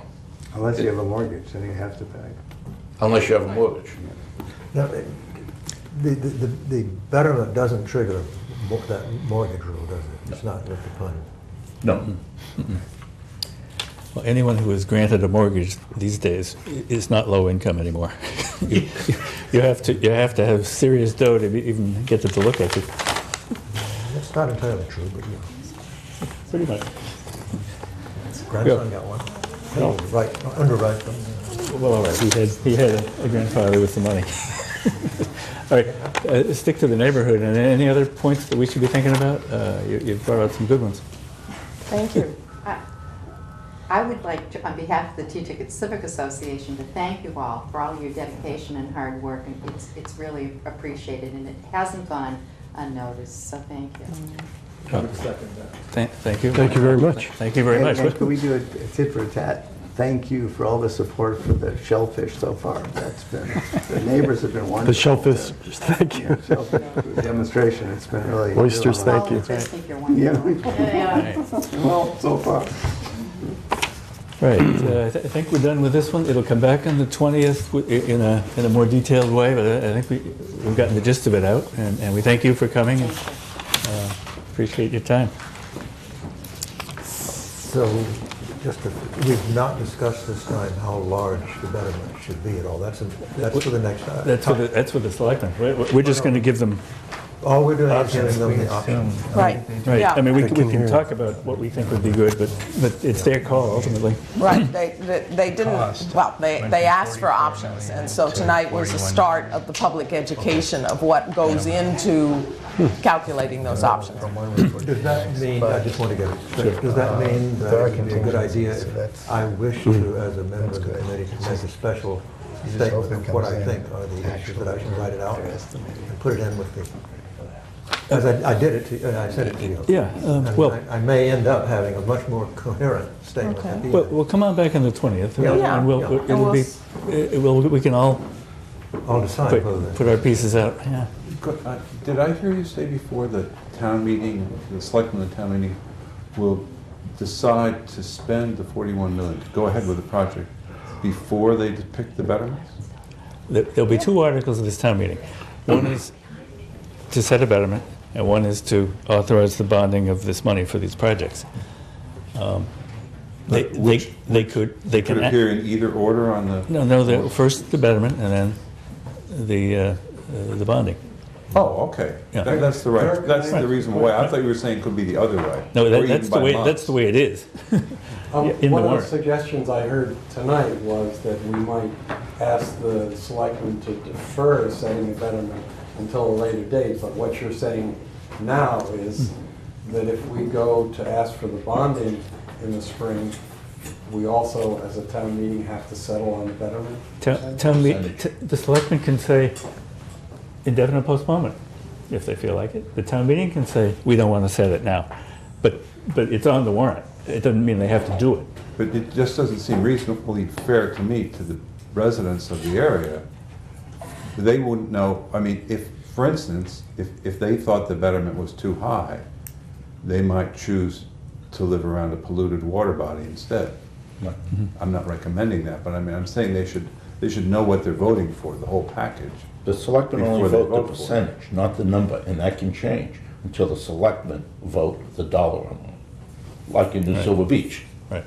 I think what we'd hope is that coming out of the town meeting would be a pretty strong indication of what the dollar figure is likely to be, subject to all these what-ifs that might happen later. But the best number we can give them is going to be available. And if the town chooses to adopt it or I'm not not. worried about the cost overrun potential. Okay, no, I'm just worried about the logical order of the decision-making. right. That it seems to me it's only fair to the residents to specify the percentage betterment and then say that's what the project is. It'll cost this much, it'll give you all these benefits, and it'll cost you this betterment. Now, do you want to do it? That's do you what- want to do it? Okay, now, it's 100% betterment. That's what's on the town meeting warrant. What they choose to do is what town meeting chooses to do. But it's in that order, and it's asking that question. And they can do it if they want to. Okay. Number 3, Care for the Cape and Islands Grant Application, SIA. I was at an event, and I was introduced by Christina Raleigh to the director of a newly formed not-for-profit called Care for the Cape and Islands. They seek to connect visitors to the Cape with volunteer opportunities. And the executive director saw a presentation about our shellfish project and was very excited about the shellfish project and at first just connecting volunteers who are here for a weekend or a week to work. That's sort of their paradigm. They also offer small grants, $1,000, $2,000, up to $2,000 for environmental projects, and the shellfish project would actually qualify for one of these small grants. And the application is a fill-in form on their webpage, so the write-up has already been done on the shellfish project, and it would be a very simple, really simple application to fill out. And I wanted to ask the committee if they thought they would like to have me go through the channels. We have to go to the Finance Committee and the Board of Selectmen to ask for a grant. But before doing that, I wanted to bring it before the committee as a possible. I think it's a great idea. Why not? What does Mr. Zweig think our chances are? Excellent. Not only that, yes, well, someone once told me that when it comes to applying for grants, the assumption is from the beginning is that that's your money. But anyway, I think that we have we'll see, I think that we've got a good interest. Also, AmeriCorps has expressed interest in providing support as well. We stated last year, the coordinator. So I don't know, Chuck, he has to balance that out, but that's another. Staff, that would be staff, that's not. Staff, yeah. When? How often Right. can we apply for these grants, and how many can we apply? In other words, is this something we could apply for one or two things, or three things? I think we could apply for as many different categories of things as we fit the criteria for. Okay. Sure. Sure. Have you figured out how much of your time goes into the grant application I have. and managing Good these point. tourists who come at weird times that may or may not correspond to when you need labor, and who may have various personalities that you may or may not like?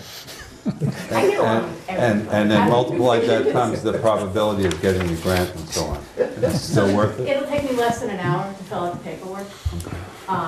Very, really minimal grant work. And the volunteers are sort of a different piece, and we've already got a volunteer corps for the for the shellfish project. So we've already got, I've already. Oh, I misunderstood you. I thought the grant was somehow coupled with the volunteer. No, they're two completely separate things. So the volunteer for the shellfish project is also part of why I'd like a project manager, so that they could actually run the volunteers instead of me doing it like I did last summer. But that would be completely separate from applying for a couple of $1,000s to put into the shellfish budget. Okay, you don't need a vote. I guess you just need some affirmation that people think it's a good idea. It's a good idea? Good idea. Great. Number 4, Eco Toilet Incentive Program Participant Status Report. This was requested by Matt at our last meeting, and Sia has done it. Well, I passed out a sheet. I think you can all see the results. Does And- Sam have, you have all this? Okay, good. Same sheet. For our TV audience, we have 161 people who have contacted us, and I've contacted every single one of them back. We've had 55 site visits. We had 17 people agree to participate. We have 10 permitted systems. The Board of Health has permitted 10 of them.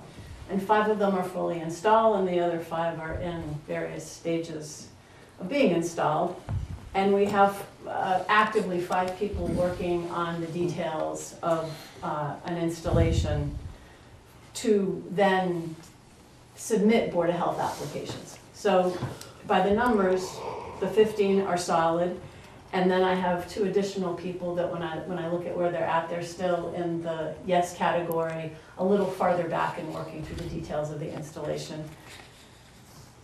The Barnstable County Department of Health and Environment has taken 4 samples. So the first, they've taken pre-samples and they've taken 1 round of post-installation samples. Okay. So Barnstable County, George, took samples of the septic systems before the eco-toilet installations to get baseline nitrogen numbers, and has now gone out and done the first batch. Is going out next week to do the second batch of, that second month of this testing.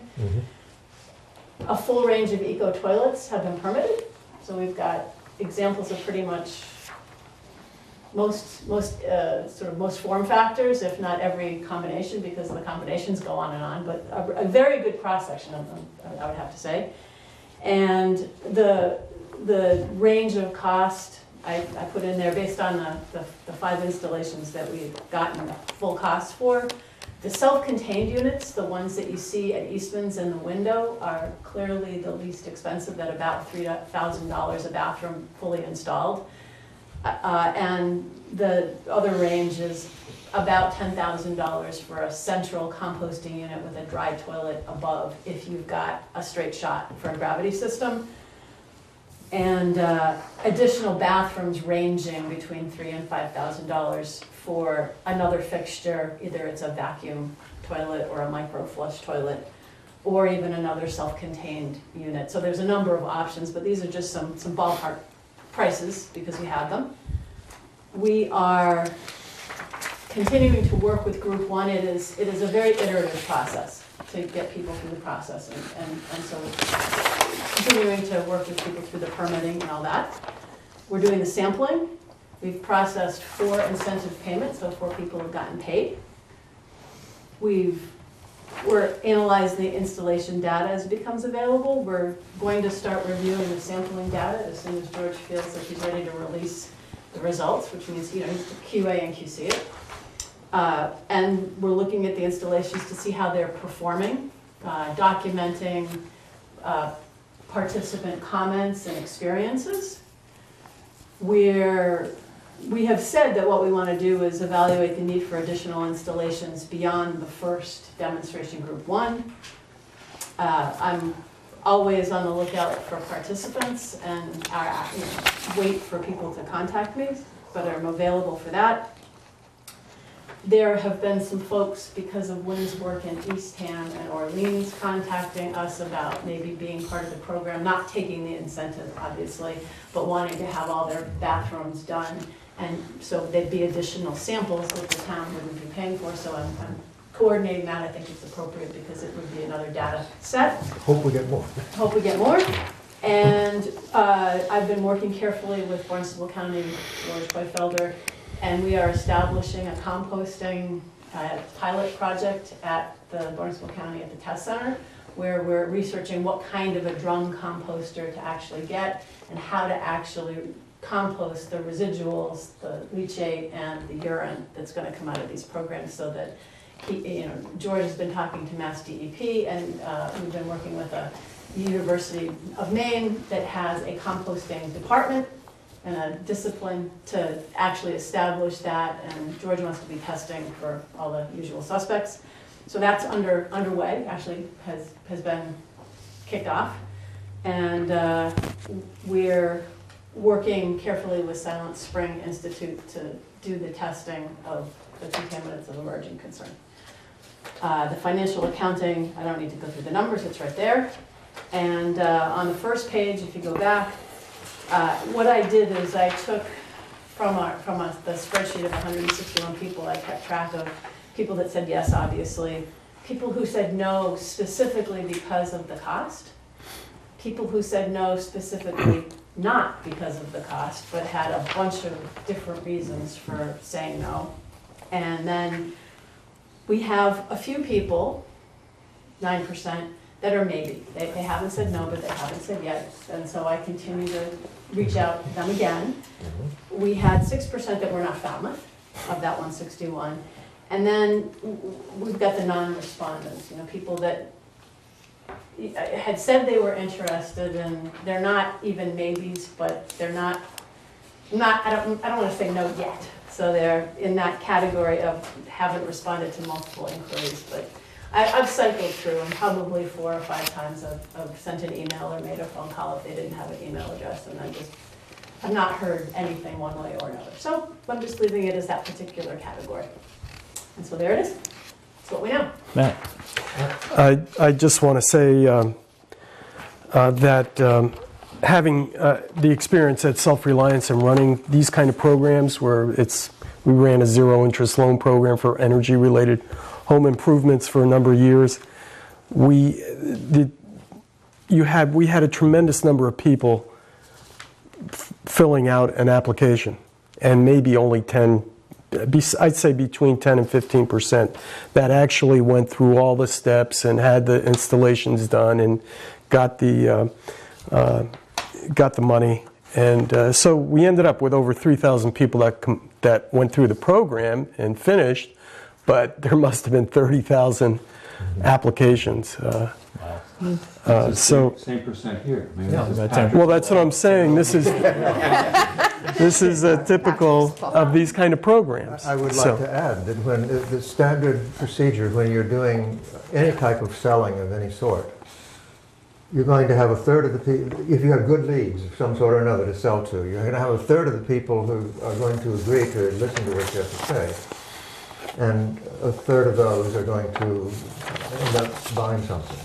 And this is where we are. We're about, 1/9. yeah, 1/9. There you go. Where we are.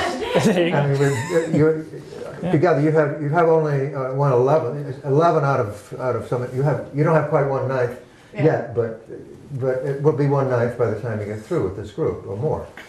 I just want to say, working with SIA over the past year and a half in this program has been, and it's been a revelation to me of how you actually should manage such a program. I just want to say, SIA, how very good and persistent you have been in managing this program the way it should be managed. I just want to say that. I think Steve, I'm sorry. Go ahead. just the important detail to this is that we have about 200,000 left in the fund. 300, almost. Almost 300,000. A little, actually. If we have. Yeah, almost we have 290,000 Yeah. roughly. Yeah, something like that. Subtracting from 500, you mean? Actually, 310 out of the, 309 out of the 500. 309,000 is what the And balance is. May I say a couple of words about that? I've tried to defend that all along on the basis that we originally thought that we were going to have to put in as many as 62 installations. That was sort of a notional figure. We don't know how many installations we're going to have to put in the long run.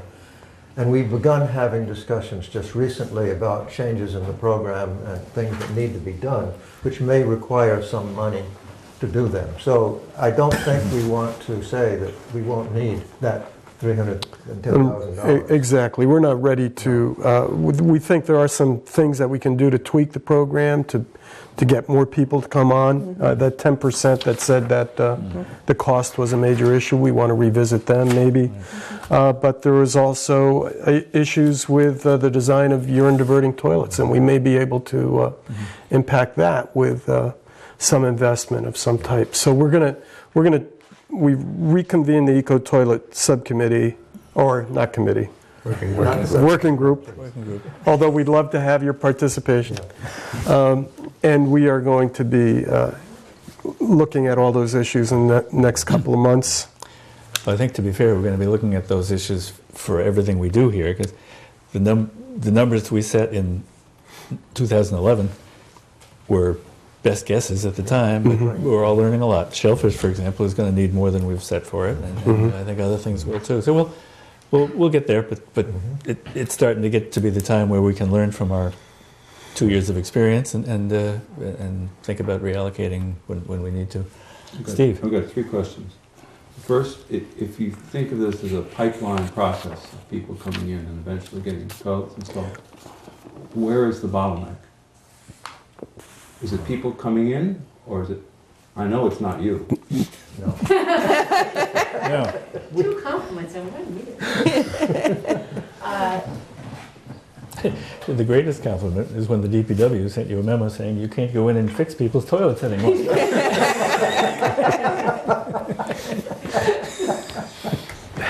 Whatever it takes, I know where to draw the line now. Saving water. You're just saving water. There is, I would say there are probably 2 areas that take the longest. The planning. Once somebody has seen the fixtures and decided that they want to make this change in their home, it is a major renovation. And as such, there are plumbers to involve, electricians to involve, carpenters to involve. configuration changes. So that planning process is very time consuming. But they each get their own people, right? And so that's all done in parallel. Right, but they have to think about it, and so that's what, there is no bottleneck. That's what I in mean. the There's sense- no place where that you have a reservoir of people building up and Absolutely wanting to not. get to the next Oh, no, step. no, not at all. Okay. But there are certain things that take more time Okay. than others. My second question, But there's more to add to that, Steve. I think that it's an inconvenience, major inconvenience, to have your bathroom being worked on over a period of time. So unless there is an incentive or the fact that you're going to have to pay, what was it, $24,000 right? to be on the sewer, there's no compelling reason to do this unless you're a real environmentalist. So the limiting factor then really is the people initially contacting you. If there are no bottlenecks in your process, the bottleneck is the input flow. Yeah, Number of people coming in. if we- they started applying to you twice as fast, I'll bet you could process it. Yeah.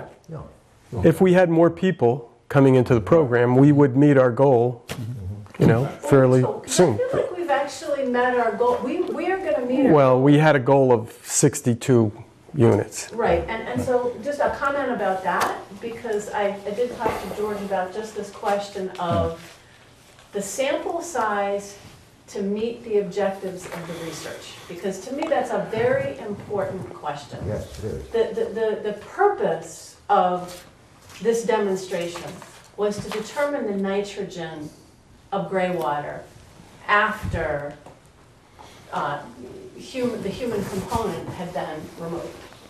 And George and I have talked extensively about this, and with 15 data samples and 12 to 18 data points per sample, the range of nitrogen is going to be scientifically defensible. We're going to know after 15, I mean, that's a huge data set. I mean, if you do scientific research, 15 times 12 is a big number, and so we will have a range. Will we have it at a 95% confidence interval? It depends on how tight the range is. So what we will absolutely have after we get through this demonstration group is a range. And that, I think, has always been, to me, a very important fact to have to understand what to do next. Because if the range is 3 to 5 milligrams per liter, that's different than if it's 10 to 15. And also, it will be different if it's 5 to 60 versus 10 to 12. Because if we've got a range that we want to then drill into to 95% confidence, we maybe need to do 10 more. For that purpose. We'll also have after this some very good costing information that will give us, I mean, we've already seen that it's, if you've got a 3-bedroom house and you put a composting toilet in, you're talking about 25 grand. That's what we're talking about. We're going to start looking at some of the technologies that don't have product acceptance and may come in a lot cheaper. And those are in our group, even in this demonstration group 1. So we may, after looking at the cost for the things that we got approved from the state board for our test site, and say, okay, this is what we want to drill into. These are the technologies we want to try and get more affordable. So I think this research project is giving us, once we get the results from it, operable information to take the next step. Let me ask you. Didn't we get Okay, to so my one more question? He's got 3 I've got questions. 2 more questions. Okay, Oh, boy. sorry. You went off in the middle, number 2. So I'm coming back to this flow of people coming in. Yes. The first line in your handout, the number of people contacted, that's really number of people who contacted you. That's right. You don't go making cold calls, knocking on doors. They call you. And at one point you agreed you were going to plot that versus time. Like maybe there was a big bolus after the water bill things went out, or some meeting or something. And I submit that it's probably tapering off. Absolutely. I didn't plot it, but yes. In fact, there was there was a big list handed to me because of all the work from the Eco Toilet Center. So I had 70 or 80, or I could look at the exact number, but a big number of names. And we processed all of those, and then it dwindled off, and then we did the water bill and got a number of phone calls, 40 or 50 phone calls. And from after that, it's been a few people after another article comes out in the paper. Okay, I mean, I don't want to make extra work for you, but it might be interesting to the committee to see that. And my last question is, were any of the no's because they weren't able to use one before they made the commitment? Not just to see one, but to use a working one? No. Okay, thank you. Okay, Wynn. I just have one response to what you're saying. We haven't made, since we did that handout, went in with the bills, we haven't done a concerted effort to get any more people.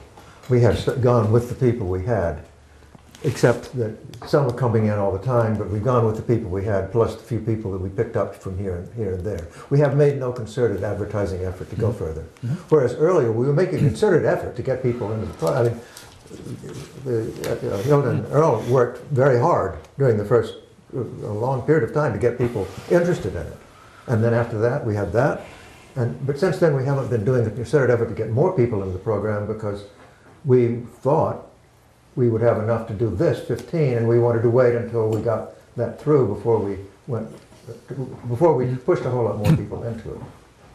That's what I think happened. Am I correct about that? Yeah, I think I realized that with the people who we had contacted, we were going to use demonstration group 1. Yeah. And I felt pretty strongly that I thought it would be worthwhile for decision making to see what happened.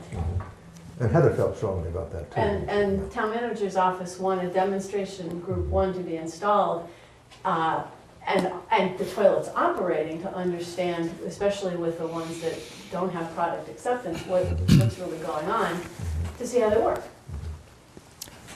Okay, we all set on the Eco Toilet Incentive Program Participant Status Report.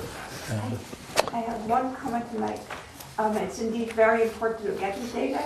It's really great that we're collecting this because many people outside Falmouth are looking for these data. Right. It is really amazing the context that people, that I get, that we get.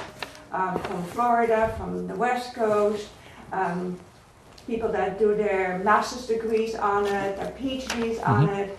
We have so many times people ask, do you have the numbers? So take this as a very serious research project. It's really, really great that we're getting these numbers. Thank you. Okay.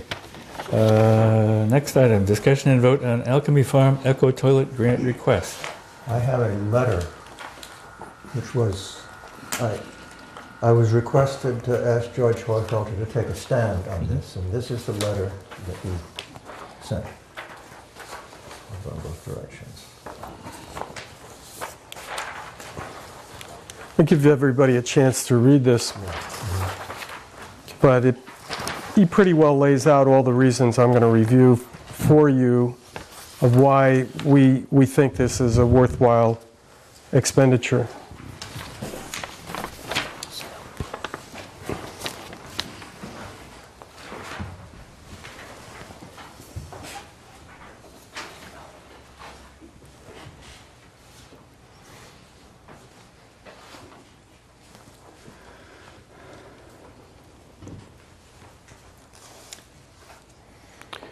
Okay.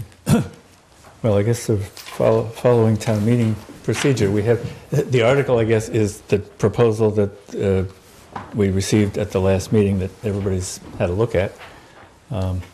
Is there a motion? I'll make a motion that we expend $15,000 to install toilets in the New Alchemy Eco Toilet Center building, which is AFNA. 15 over 5 that we would normally get. 15 over the 5 that you would normally get. They normally would get You're asking for 20. 5,000. Right. 15. But we're asking for 15,000 extra because they're entitled to 5,000. Okay? Second. Or have you finished with the motion? No, that is the motion. Made and seconded, discussion? I think George makes the point very well that it's this center, Eco Toilet Center, has attracted a lot of people. We just heard Sia say that she got, what was it, 60? 70. A list of... Please don't quote me on that, I really have to... Okay, it was so roughly... long ago that Yeah. it was a significant... the biggest source of Absolutely. okay, the biggest source. And if people had a chance to actually use these toilets or look at them, you have to believe that they would be more encouraged to enter the program and to complete the program. It's also an opportunity for them to get extensive educational material, and we even talked about having verbal instructions once you go into the lavatory. There's the Corvida Museum in Lincoln has bathrooms where if you walk into them, a voice greets you and says, "How are you? How are you today? Hope you're having a good day. Let me walk you through the use of this complex piece of machinery." Surreal. It's a perfect opportunity for people to get the maximum amount of education in that area. And we have $309,000 remaining in the account. And the other thing is that when we started this whole program, and we started the Eco Toilet Committee, when it was just George, myself, and Wynn, we wanted to have these public installations because of some of the issues around the plumbing board. We're not able to put urine diverting toilets into public places. And we haven't had a real opportunity to put composting toilets into public places. So while this isn't a strictly public place, it is a place where people can come on a regular basis, and they do, to learn about eco toilets. It's probably the only eco toilet center in the country. Definitely in the country, probably beyond. Probably in the New World. I think it's a good investment, and I'm voting for it. Hope you do too. Okay, any other comments, Ron? Yeah, I think, just to follow on this, I think that, if you go into a development, they have a model home there, kind of. You can look at it and see what's there and what you can expect in different ways. In a way, this is going to provide that in a real working environment. And the only other thing I would suggest is if we've got this educational system, that the background music should be the Beatles song Yesterday. Apparently in Japan, they oftentimes they seem to use that quite often. Eric? You learn something every day. More than you wanted to learn, yeah. Okay. John. I'd like to suggest another tact and make a formal amendment to the motion, that we substitute the following: that the Water Quality Management Committee requests that the Board of Selectmen to authorize the expenditure of $10,000 from the Article 17 appropriation for the purpose of implementing an education and marketing program to Falmouth residents to encourage their participation in the Eco Toilet Incentive Program. So what we've just been chatting about for the last 15 or 20 minutes is that one of the things we really need to do is to draw more people into this. And I think that it would be a very effective way of spending our money to give the Eco Toilet Center money that they can use to specifically go out and try and encourage more people to participate. We go into an RFP though. We don't give it to anybody. People have to compete. The money, Mr. Chairman. Well, John's got the floor, so we can keep going. Eldon? I agree with what John's proposal. In fact, we discussed it at the last meeting. I think it needs more discussion, and I'd love to hear your full thought behind this proposal. But I don't think the committee, the working group is ready to recommend that at this time, although I do think it's definitely worth more discussion. Well, it was a motion. Did I hear a second? It was okay. It's an amendment, so it doesn't need a second. Is it an amendment to replace the original? Yes. Right. So does that need a second? Why 10,000? Can I ask a question? Do I get a second or not? Wait. Can I ask a question that has, I think, to do with both of these? Are we just talking about rearranging the budget within the eco-toilet fund? I mean, is this Yes. coming away from the 62 or from, I mean, there was sort of a budget that the eco-toilet subcommittee came up with that's a subset of the entire Article 17 money. There's PRBs, inlet winding, shellfish, oyster pond, and There's the eco-toilet. budget that Article 17 laid out in 2011. Right. And there's a certain amount for eco-toilets.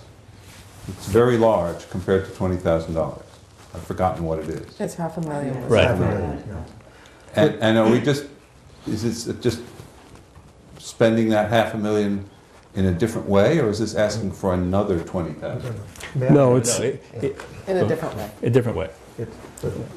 And John's would is Spend similar. it in a different way. A different way, What right. we went through a few minutes ago, we have spent $191,500. And we have had originally $500,000, so we have $308,500 now, and we're proposing to use some of that money at this time. Yeah, the question isn't is money available, it is what's the most appropriate Way to spend it. and cost-effective value for it. We're suggesting this is a cost-effective Okay. thing to do. Got it. Comments and questions from Is anybody there else? what are you deleting? Because the last time I heard your budget, it was full. No, the budget has only, No. it's not like the shellfish budget, which has been committed totally. And it's like one of the other budgets that has not all been committed. We've only committed 191,500 of it. Yeah, do you want to clarify that? We do have about 3 different things going on here. And you are correct that there has been money allocated to the composting program, to FUNCIA, and to Barnstable County. And so the money that is being asked here is either going to take the place of some of the people that are in line for the reimbursement, or we need to acknowledge that we're actually asking outside of that. So We're asking for approval. It's outside. We're asking for an approval of money from the Right, $500,000. for an additional purpose. for an additional For them purpose. to commit it for an Okay. additional purpose. That's what we're asking for. Okay, so if that's what you're asking for, then we may make a recommendation, but it will need to go to the selectmen. Correct. Okay. Yes. All right, that's the first We thing. don't want to jeopardize the program that we already have going. Right, because it looks like from SIA's report that we are going to fully use the amount that's already been allocated, that you're going to Right. get to 16, okay? right. All right. And we will be making a request for more, probably. All right, well, she's very she's soon, got yeah. the floor here, so Right. hold up on more. Okay, so we are looking for an additional amount. It's within the 500 that was originally allocated out of Article 17, but it is not within any of the subset of amounts that have been so far authorized by the selectmen. So it's going to come in as a standalone request for a different project. It's a related project, but it's a different project.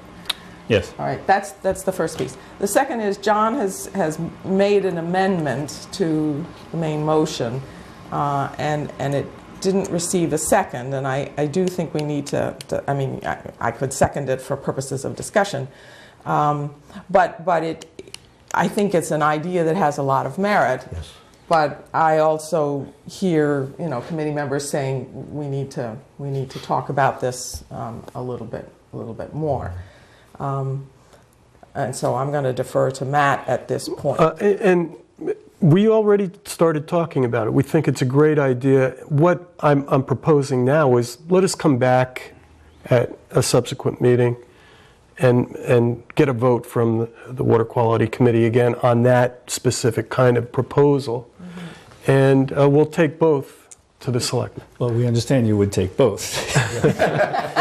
We do want both. We know what everybody wants, lots of things in this room, and we're all going to do the best we can. But what's on the floor now is a proposal that $10,000 for an advertising budget to bring in more bodies to participate in this program be substituted for your proposal to give them $20,000 to put demonstration toilets in the association building. Technically, it's 15,000. Well, 15 plus 5, but got it. Okay. Neither one fits into the current selectmen-approved programs. True. So that's where we are. Question on clarification. If you're going to go to the selectmen, I think it's easy to go to them when you've thought through both programs, because they were going to get confused. I mean, we've done this thing, and now we want to come back with another thing. I think it would be better use of the selectmen's time if, whatever the committee decides, they package it together in one. One of the other things is that, and I have to defer to Sear or George, putting 3 additional toilets in a function room may not give us the utility that we were looking for, because they were going to be seasonally used, and a couple of times we mentioned if a toilet's only seasonally used, we may get a different set of numbers.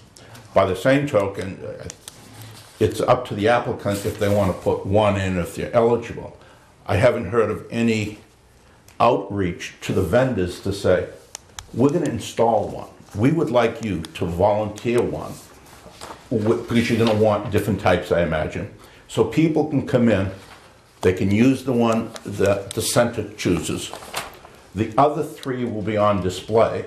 There'll be marketing for them, and I think it could reduce the cost of this significantly, because now we have installation of 5,000 for one, and you have pushing the vendors who have the most to make from this, from a private point, to seeing if they will voluntarily give us, or even if we have to rent it. Probably give us. They should be willing to give us 3 toilets that are on display, so people can come in and look at them. They can't use them, but they could look at them. I appreciate the recommendations. First of all, it isn't a seasonal use. It's year-round use. Secondly, we can still ask for the money and go out to bid even, for the toilets. But first of all, we need to ask for the get permission from the selectmen to get the money in the first place. But I agree with you too that we should take both proposals if we do, and if the committee decides to recommend that to the selectmen, take them both to the selectmen at the same time. Steve. If this is the preeminent and maybe only center in the Western Hemisphere, and I'm willing to believe that it is, and it's a great place, and this industry isn't willing to support it with their wares to a single unit, I'm really mystified. There's something wrong with this industry. It's bizarre. You would think, that any industry would jump for this opportunity, and we have received some help from them already. But take the Dubleton urine diverting toilet. It's a cottage industry. It's a very small factory in Denmark, Poland. Sweden, Poland. I don't know, wherever it is. The manufacturing facilities in Poland. And okay, so and they're not producing a lot of toilets. Okay, at least that we know of. They're undercapitalized. We're talking about reaching out to Kohler and other American manufacturers to see if they're willing to get into this business. And we're looking for people who have connections to anybody on their boards. No, we're thinking about it, and we're going to try to push to get more manufacturing on board and get more capital into these. But again, it's the chicken and the egg thing. It's hard to put up money when you don't know that there's a market in the future. So. I have some questions for Matt, but should let. Well, I'm trying to keep this within the committee, because with all due respect, the applicant for the money shouldn't be in here lobbying for it in front of us. I just had it, and was just gonna help answer that question. All right, well, I'm help. gonna- I think let's keep the committee talking about this. Okay, so, Matt, there are a couple of details to this request that I need clarification on. The first is there were 4 toilets locations, but I understand that one of them is an apartment. Now, isn't that a private rental apartment? No? It is. It- whole place It's a is- residence for It's all someone? residential, because it's a neighborhood association that owns this building, and there's an apartment that is rented. All right, so I don't. So that is the one that would, be, we'd have to give it to them anyway. I mean, Okay, so that would not be available to the public to inspect. That's part of where I was going in that particular In a question. way, it's connected, because we hope that one of the other units can be connected to the bigger composting toilet. Because that's the only apartment that actually has a basement. So that's the only place where we can put a big composter. And we don't know yet how it's gonna work, but the other ones have to be much smaller ones, because we only have crawl space or no space. So we have to have urine diversion, and we hope that the compost from the urine diversion, because it will be composted urine diversion with this little bucket, that then goes to be composted in the bigger one. Okay. I have one Can- comment on that. Can I just Go ahead. ask, have Matt or Wynn been to this facility? Yes. yes. Okay, Okay. so you could be telling us what it's about, and that's more appropriate than you. Well, it's They don't know the basement. Well, then they should have been to the basement. I mean, I think we're running into a lot of red flags here, having 2 folks who are applying for $15,000 to $20,000 of town money to be sitting here providing us with all the details of their proposal. We have a committee, and it's town money, and this is not how we do things. So, Okay. My next question. Under the existing program, the homeowner makes the installation and then is reimbursed for $5,000. So is your motion that this nonprofit will make the investment and then apply for reimbursement? sure. Sure. Yeah, I think that's reasonable.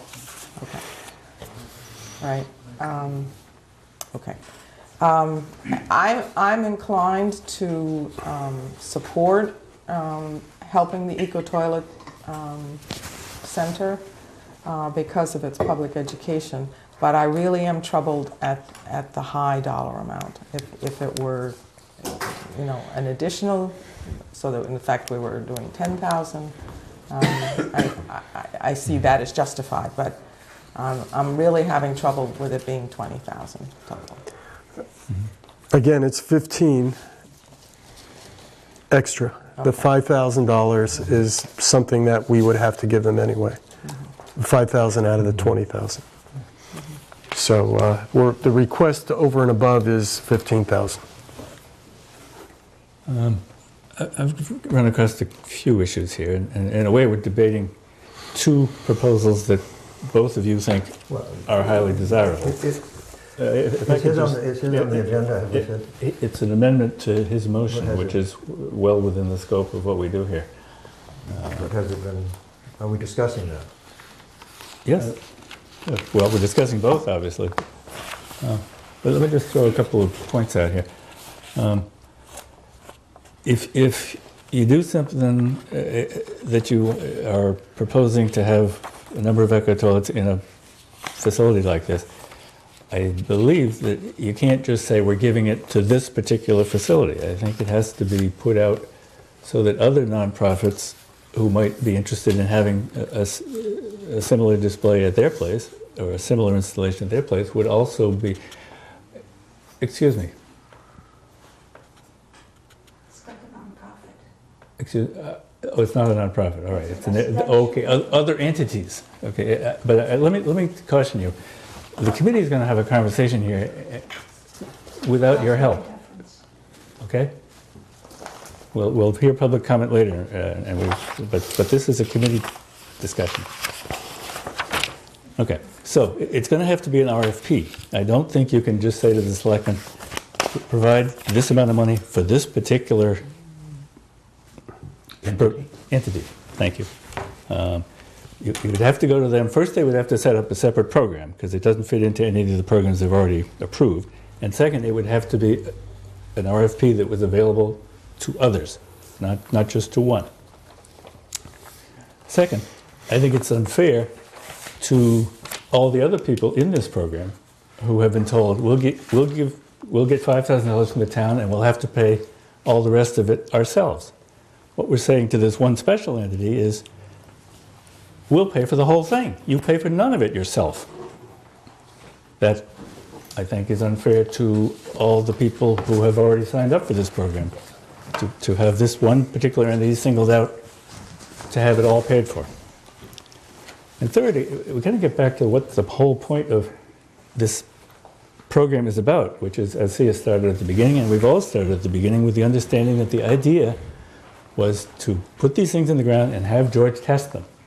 Now, he can do that with this, and he can do that with all the $5,000 people, but this is a $20,000 per entity that's not going to give us any more information out of the ground, out of George's tests, than all the other $5,000 installations. This just happens to cost 4 times as much. Well, the premise here is it's going to have this component of people can see these things and experience them and experience the voices and the music when they walk into the room and to do their business. Nothing Sia has shown us here suggests that a lack of seeing or hearing or trying out is deterring people from installing these things. She has a bunch of reasons why people aren't installing them. That one has not been brought up. A lack of familiarity with even more eco toilets than are already being shown. So I see a lot more merit to the $10,000 for the advertising, which Matt last week said was really the shortcoming of all this. We had the original 115 people, and it's dropped down to almost zero because there's been no organized advertising, no organized outreach beyond what was originally done and what the enterprises provided for us for free.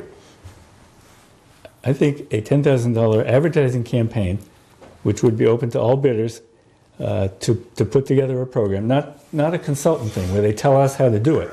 $10,000 to go do it. Run ads in the paper, do phone calls, do mailings, do whatever the entity thinks is the best advice as to how to promote this program and get people moving into it, would produce far better results and far more results for the program than the original proposal. They're all good points, Mr. Chairman. The final one being the Sal de Macy rule, which is you don't want to be seen doing favors for your friends. Well, I think an RFP is certainly doable.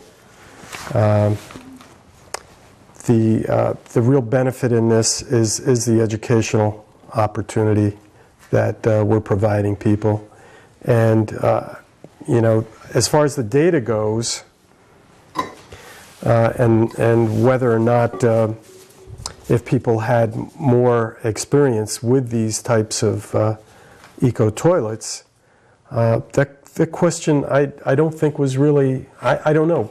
Sia, was that question asked specifically of the 55% that that didn't respond? The multiple reasons were specifically the logistical problems of doing a remodel and all of the complications that people just didn't want to be bothered with. The aesthetics people looked at them without having to use them and didn't like them without, before they even used them. They just didn't like the idea of a composter or a this or a that. It just didn't appeal to them aesthetically. Had those people actually used one and gone to a place like the eco? Dry ones, yes. And then, so I'm going to speak to that in a second too. And then the third sort of category of reasons was the maintenance and the level of effort. You have to, when you have a composter, you have to turn it regularly, you have to spray it. I mean, there's interaction that is regular. And for some people, that threshold was much too high. And so none of it had to do with lack of familiarity. And the only other thing I do want to offer, because I think it's important, that every person who has installed an eco-toilet has been more than generous with their home. We have somebody that I went to just 2 mornings ago, because they have a vacuum system attached to a Phoenix, and another person wanted to do that exact configuration. And all I had to do was send an email, and that person said, yes, come over these times, and they went over their particular installation. So at least for the people who have installed eco-toilets to date, it's not as though we don't have access now to those people. And I think I'm just saying that to say that the people who are part of the program are very enthusiastic about allowing other people to see it. Because I just want to comment on how wonderful the participants in this program really are. And I'm sure when your urine diverting toilets are installed, you'll let anybody who wanted to come and check them out. Well, I'm not going to be as available as the Eco Toilet Center is, that's for sure. So, I'd like to make a comment partly on what you've said and partly on the other thing. I had, just in the last couple of days, I had occasion to go back and actually look at the original design of the project and the RFP, which we created and then decided not to use because we were doing so well. We had other things we could do with, we didn't have to spend as much money as the RFP suggested. But the original design of the project took into account the fact that not only did we have to get permission from DEP to have so much, in other words, we had to prove to DEP that eco-toilets could get so much, whatever they got out of the water. That was the scientific part of the project. And that's what we're doing. The scientific part of the project is doing that. Another part of it we recognized was going to be necessary if this was going to be successful. Ultimately, if we could show that it was viable, we had to show it's successful as well. The other part of it was getting people familiar with it, getting the word out, getting it possible so that people would understand what eco-toilets were, how they could be used, and so forth. We've done relatively small amount of that, except what's been done in some of the programs we've offered, and then at the Eco-Toilet Center. I think this proposal, which is before us, would further that second purpose over the long run, however we did it. I think it would further that purpose. And I think that is a true purpose of the program. It's not just simply that we want to get the DEP to approve it. It's also that we want, and we must, if we want to use them eventually, we must get to the point where the town will buy into putting eco-toilets in their homes. And so I think that, and also John's suggestion, which is a very good one, both go in that direction. We have not done that. We had a discussion a year ago about that and decided not to do it now. I think now is the time that we've got some information. Now is the time to go forward with that. And so that's one of the main reasons I support it, is because it supports that second purpose of the whole program we're trying to do. in addition, I'll go back to Sia's original presentation where she said the biggest number of people came into the program via the Eco Toilet Center, and granted, somehow they had to be motivated to get there, but once they had been there, they felt compelled to enter the program. Now, it would be interesting to know how many of those 17 actually went to the Eco Toilet Center and had that experience. And if they hadn't gone there, would they have entered the program. So anyway, I think the educational component can't be underestimated, and I do think that the marketing proposal does have value. I just think, you know, we have to work that out and work out the details on how we want to do that. But I think it is,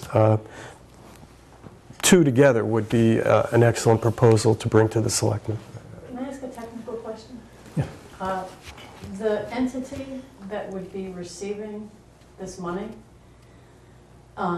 it would be really good to get clarification on if it has a tax identification number, if it's a 501c3, because there's just a very practical aspect of the town giving, the town has to write a check, and it was a pretty big deal working with the finance director to figure out how to write checks to the eco toilet participants, and it turned out that they had they filed a W-9, and so we write a check against a W-9. And so if it's a not-for-profit, the town, you know, they have an employer identification number or a tax identification number. We just need to know, or is it the house not owned by an entity? It would be very important to know if there's a taxable entity that we can write a check to. Sort of the threshold question before that one is, can the town pick a single entity and that is a nonprofit or whatever its status happens to be, and write the check, or does it have to be an RFP process where other Procurement, whatever. Okay, well, you're the procurement person. What's the rule? Well, I think under 20, 30 or 25,000, you have some flexibility, but you were talking about the equity, and it could very well come up. We don't know who else, maybe there's no one, that would be interested. So that would be a decision discussed with the finance director in the selectmen. My feeling is they've always geared towards transparency, and we should go out. It'll be a little bit extra effort on Sear and my part with an RFP to see who would be interested and then evaluate it. Matt, you said you didn't think there would be any problem with doing it. I have no objections to that. I think that, you know, you have to live within the procurement process if you're going to spend town money. Thanks. Came from my history in procurement, which is, I always tended to give it to a real procurement person, but I was trained in procurement. And then I just checked, and Chapter 30B of the Mass General Laws, Section 7A, allows sole source procurements. That means it can be done if it can be justified. And up to 25,000, like Jerry said, that's what it says here. So it could be something that if there is something special, or there's a uniquely suited situation, such as an educational opportunity or something, but this is something we have to defer to a procurement officer here in town. But there is a possibility of having sole source procurement. So I don't know if it applies to this particular situation, but I think it can be investigated. John, and then... Eric, I just would go back. I mean, if we have a limited amount of money that we can spend on education, where are we best served by spending our dollars? And I guess I would say, just from looking at what we've got, that an outreach program is what we really need, and I think is where we should be putting our money. On sole source procurement, I guess there's two things. One, the town's not buying these things directly. We're giving, it's a grant, we're giving the money to a third party. That third party is a lot of work to go to the IG and say, why is this so special? We've thought it through on other occasions. In the Attorney General, the Inspector General or the Attorney General, when they give sole source procurement designation, it's not an easy venue, and it might be possible, but then again, it's a particular entity wants it. It's up to that entity to define themselves as worthy of this. I think it's unfair if you put the burden on the town, because other people could say, well, we might be able to provide that same thing. And I just don't think it's within the town's purview to do something since so little is known. Granted, they're unique, but the other places could be unique. And I go back to the other thing, and I apologize, I didn't realize it's not seasonal, but I don't know why that concept of giving $5,000 for one toilet, which is legitimate, and then possibly just buying 3 dry toilets uninstalled that might have a variety, so people can see them. I don't think installing them, which is probably a good portion of the cost, I think you might be able to get, I don't know what you could get 3 different toilets for. You know, obviously, they'd install one and you have 3 other brands, and you just have them on display so people can look and touch them. They're there. Matt. Mr. Chairman, and Jerry, they do have the examples there. They're not installed. That's the whole idea. Oh, okay. They want to get some. In fact, they are donated in most cases. The toilets that are there, they're composting toilets and several bins and urine diverting toilets. They're there for people to look at already. What would be super beneficial is if they could actually walk in a bathroom and use them. And Mr. Chairman, should I read George's letter? No, I think everybody got a copy. Okay, but I think he really says it there. I mean, it's the key to getting people to invest in this technology is actually getting them to use it. And John's point, there's nothing that limits the amount of money that we spend on education. We can spend more than the $15,000 on this project on education. I just want to say, it says specifically here, now this is something you have to talk to a procurement officer, but it says, a procurement officer may award a contract in the amount of less than $25,000. I don't know. If you have to go to the inspector general to get permission to do that, it says a procurement officer may do that, and it's got some other specifics about what can be done with that money. But I think I think we need to talk to someone, a procurement officer, to see, can this fly? Is it something that can be justified? And if it can, maybe it's possible then.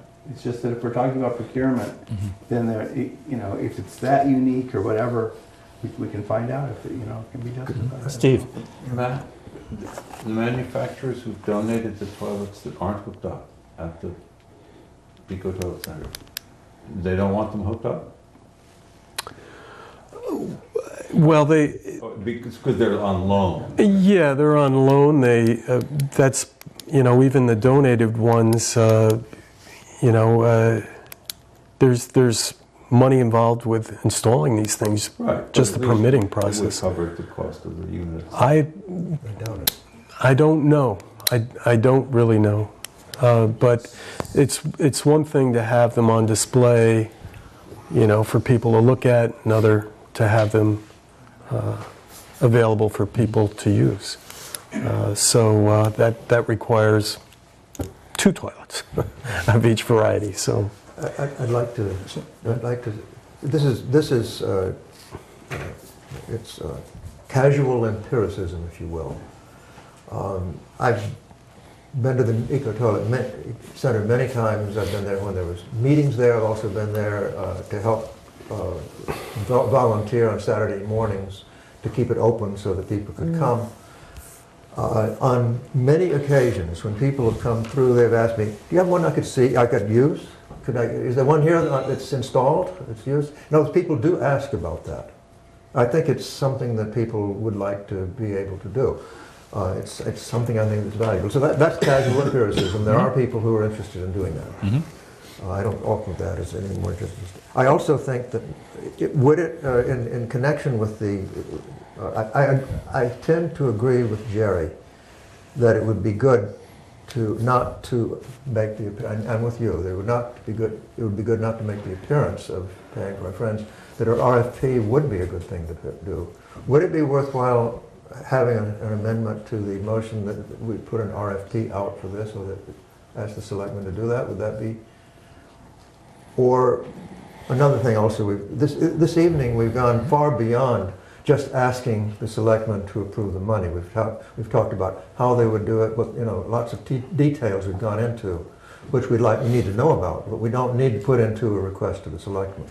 In other words, a lot of those details could be worked out later. We've discussed a lot of them in connection with, is this feasible? Can we do it? Why should we do it? What are the problems with it? But the motion doesn't have to contain all of those details in it. We don't have to know the answers to all The those. selectmen will want to know those before we go in front We'll of want to know before we go in front of Yeah, them. before it goes there. I also think that Jerry's point that maybe it would be good to package them is a very good idea, and that if we can get the vote on it this evening, we will be coming back. I would suggest that we would ask for time on the 20th to present what we are doing on the 17th as a discussion. We're doing a discussion on the 17th of how we should go forward. And we could bring some back as soon as the 20th of a couple of things that we want to go forward with, some of which will require money, and some of which will require discussion by the committee. Well, we'll be happy to hear about the ones that require discussion. Yeah. No money? Could John's It's a joke. proposal be include or be coupled with or changed into or have elements of a survey or something? I mean, I want to come back to it for a second. When the selectmen were interviewing me for this committee, Kevin Murphy said, make sure you give the people what they want. I mean, he didn't know me from a hole in the ground. So he probably thought that I was some weird nerd who was going to propose windmills for doing this or something.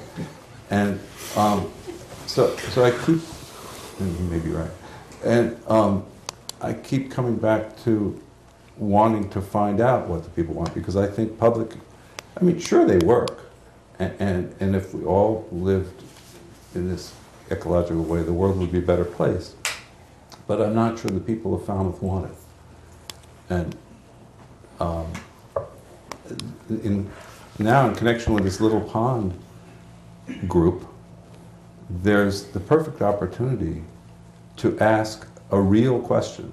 The problem with the survey is you can ask people, would you like this widget? And they say, oh, that's neat. Then you say, well, would you pay X for it? Well, I don't know about that. But here you can actually pose a real choice to people. And I just throw that out there. I think that's something that you should bring to suggest that we discuss in detail, whether a survey is justified. I throw another thing in that I just learned today, if I may, at the meeting today. The Cape Cod Commission is now recommending to put into the mix of things which are considered by every town in the Cape when they start talking about scenarios. They're including eco-toilets among them. They're expecting us eventually to provide costs and other things for them so that they can properly put them into the program. Cape-wide, in their recent, they put those in, they put into the scenarios, into the alternative scenarios they were doing, they put a total for the Cape of about 3,300 eco-toilets into the total scenarios for all the different areas of the Cape that they put in, as about 5%. In other words, they are actively considering eco-toilets outside of Falmouth. It's not just Falmouth that is concerned with this. We're providing information for the state and for the Cape. 3,300? 3,300. It's 5%, that's what 5% of. 5%. Palmer's Wikis, it's a gross estimate, 5%, it might be more, it could be less. That's a planning number. It's just, but they are actually doing it. They're looking at what we're doing. They're actually doing it. So it's not just that we're asking the people of Falmouth, are they willing to put eco-toilets in? We're asking the people of Cape Cod, eventually, are they going to be willing to do eco-toilets? And everybody knows that that's going to be a problem to find out how people are going to react to them. But it's something that's going forward as an idea, not only here at the Cape, but also elsewhere. People are beginning to think about it. There's National Geographic has something on eco-toilets, and actually urine collection in one of their recent things. Things are coming out. All of a sudden things are happening. We're hearing about it all over the country. So it's not something that's out on a limb. We were way, way, way out on a limb 2 years ago. We're not as much out on a limb now as we were then. So I think that Okay. Mr. Chairman, it's getting late. I think we should move the question on the amendment and then on All the right, final. well, yeah, we have an amendment. I'll Let- second John's amendment. Thank you. Let's give everybody one last chance to say something if they want to, and then let's take a vote. You're right. One thing, that Jennifer Petsy is the chief procurement officer for the town. She could be, Julian is the chief procurement. She advises him unless it's been changed. is what the town Charter, website says. well, the Anyway, charter okay. dictates Okay. who the chief procurement Whoever. officer She is. is in the charter. And, okay. So the point is that she could be asked this question. Okay. Sole source. Okay. Any other observations, comments? Let's just be clear. You're going to ask for a vote on the amendment, Right. which is $10,000 replacing the main motion. Right. Okay, and then that will either go or not. Right. And if it passes, then there is no vote on the main motion. Right. Because it's replaced then. Okay. Okay? Any other committee members? Okay. I just one final one that I'm quoting from Wynn's memo of last week. I think the proposal has merit, but will be difficult to justify on fairness grounds. I agree with you. Okay, all in favor of the further amendment, which was the $10,000 for the ad campaign, signify by raising your hand. Right. All opposed? One opposed, two opposed, Three. three opposed, When? You didn't see when? three opposed. Okay, by a vote of 4 to 3, the amendment prevails. $10,000 for an ad campaign. And this is an RFP. RFP. Okay, so Sue and I will try to put something together. Right. We have to go to the selectmen first. Oh, yeah. Yes, you're right, that's Gotta true. go to the selectmen. And Okay, because it's going to be competitive, we have to be careful not to discuss it in open meeting after now, because right, you all know the reasons. right. 4 to members and staff? Mr. Chairman, doesn't it have to go back to the eco-toilet working group? I mean, it's a pretty bare bones. It would Oh, you mean benefit from that. to flesh it out? It Absolutely. would benefit from Absolutely. that. Could they come back with something, what's it, well, you're meeting on the 18th? 17th? Could you come back with something on the 20th? Yep. Okay. That's it. I only ask that if it's on how to use that $10,000 for procurement, it has to be closed. You can't, if you have people that might be competing for it in that meeting, it sets it up unfair. Right, That's good advice. Thank you. Yeah, they can't be there. Right, and we hope that some people we know will. call an executive session of the working group. Perfect. Well, reported members and staff?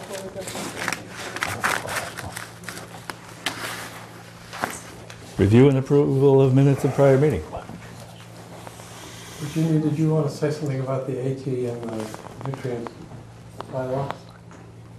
Say that again. I've had a very long day. Yes. The nutrient bylaw being approved by the AG. Nutrient management bylaw was advertised in last Friday's enterprise, which makes it now official. It's been approved by the Attorney General, and so it is a now bylaw of the town. And I think The flow bylaw, right? yeah, Yes, Right, Flow no, neutral bylaw. not the Flow- little flow ones. flow neutral bylaw. There we go, okay. And we did that as another step to qualify for the 0% loan, the SRF loan. It was a requirement. All right. Just on that, what else is, I thought that was like the main thing we had to have done. Is there something else pending? No, you had to have an approved CWMP. Right, okay. That's the other key thing. You have to have a design done and submitted, and the deadline for that is October 15th of this year. And then there are probably a few, well, we have to go through the permitting process for Site 7.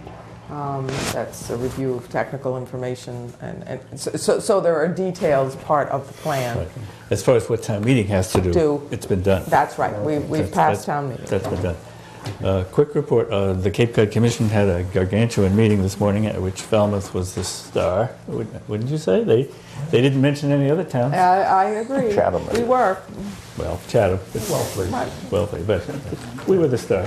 Well, for agriculture, it was Wellfleet. I agree. Right, right. For everything else, it was us. Actually, we're not doing agriculture in Well, Shellfish, Shellfish. What? oyster reefs. oyster reefs, Yeah. okay? Gotcha. Review and approval of minutes of the prior meeting.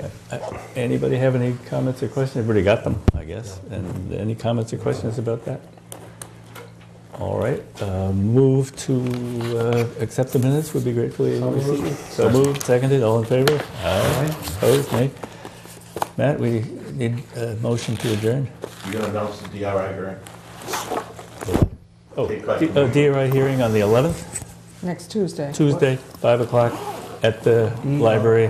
Hearing. Never heard about that. Development of regional impact. Yeah, it's, we'll make the exact same presentation we made with the CWMP, and there will be one hearing officer there from the commission, because they were all there for the last presentation, and there's nothing new here. This is a public meeting? But they have to Oh, have yes. it. They have, oh, very much so. Library, 5 o'clock, Herman Room.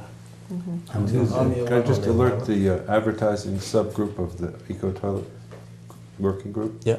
That you're probably coming up on a deadline for the water bills, Excuse me? The water bills.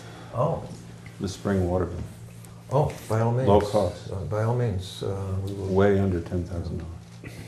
That's a good one. Well, I only got 30 people, so. February 11th is that meeting? February Yes. 11th. All right. At what time, at 5 o'clock? 5 o'clock. At, where is it going to be? At the Herman Room at the library. Okay. Motion to adjourn will be gratefully So moved. Second. second. All in favor? Aye. Aye. Opposed? Got it. Thank you.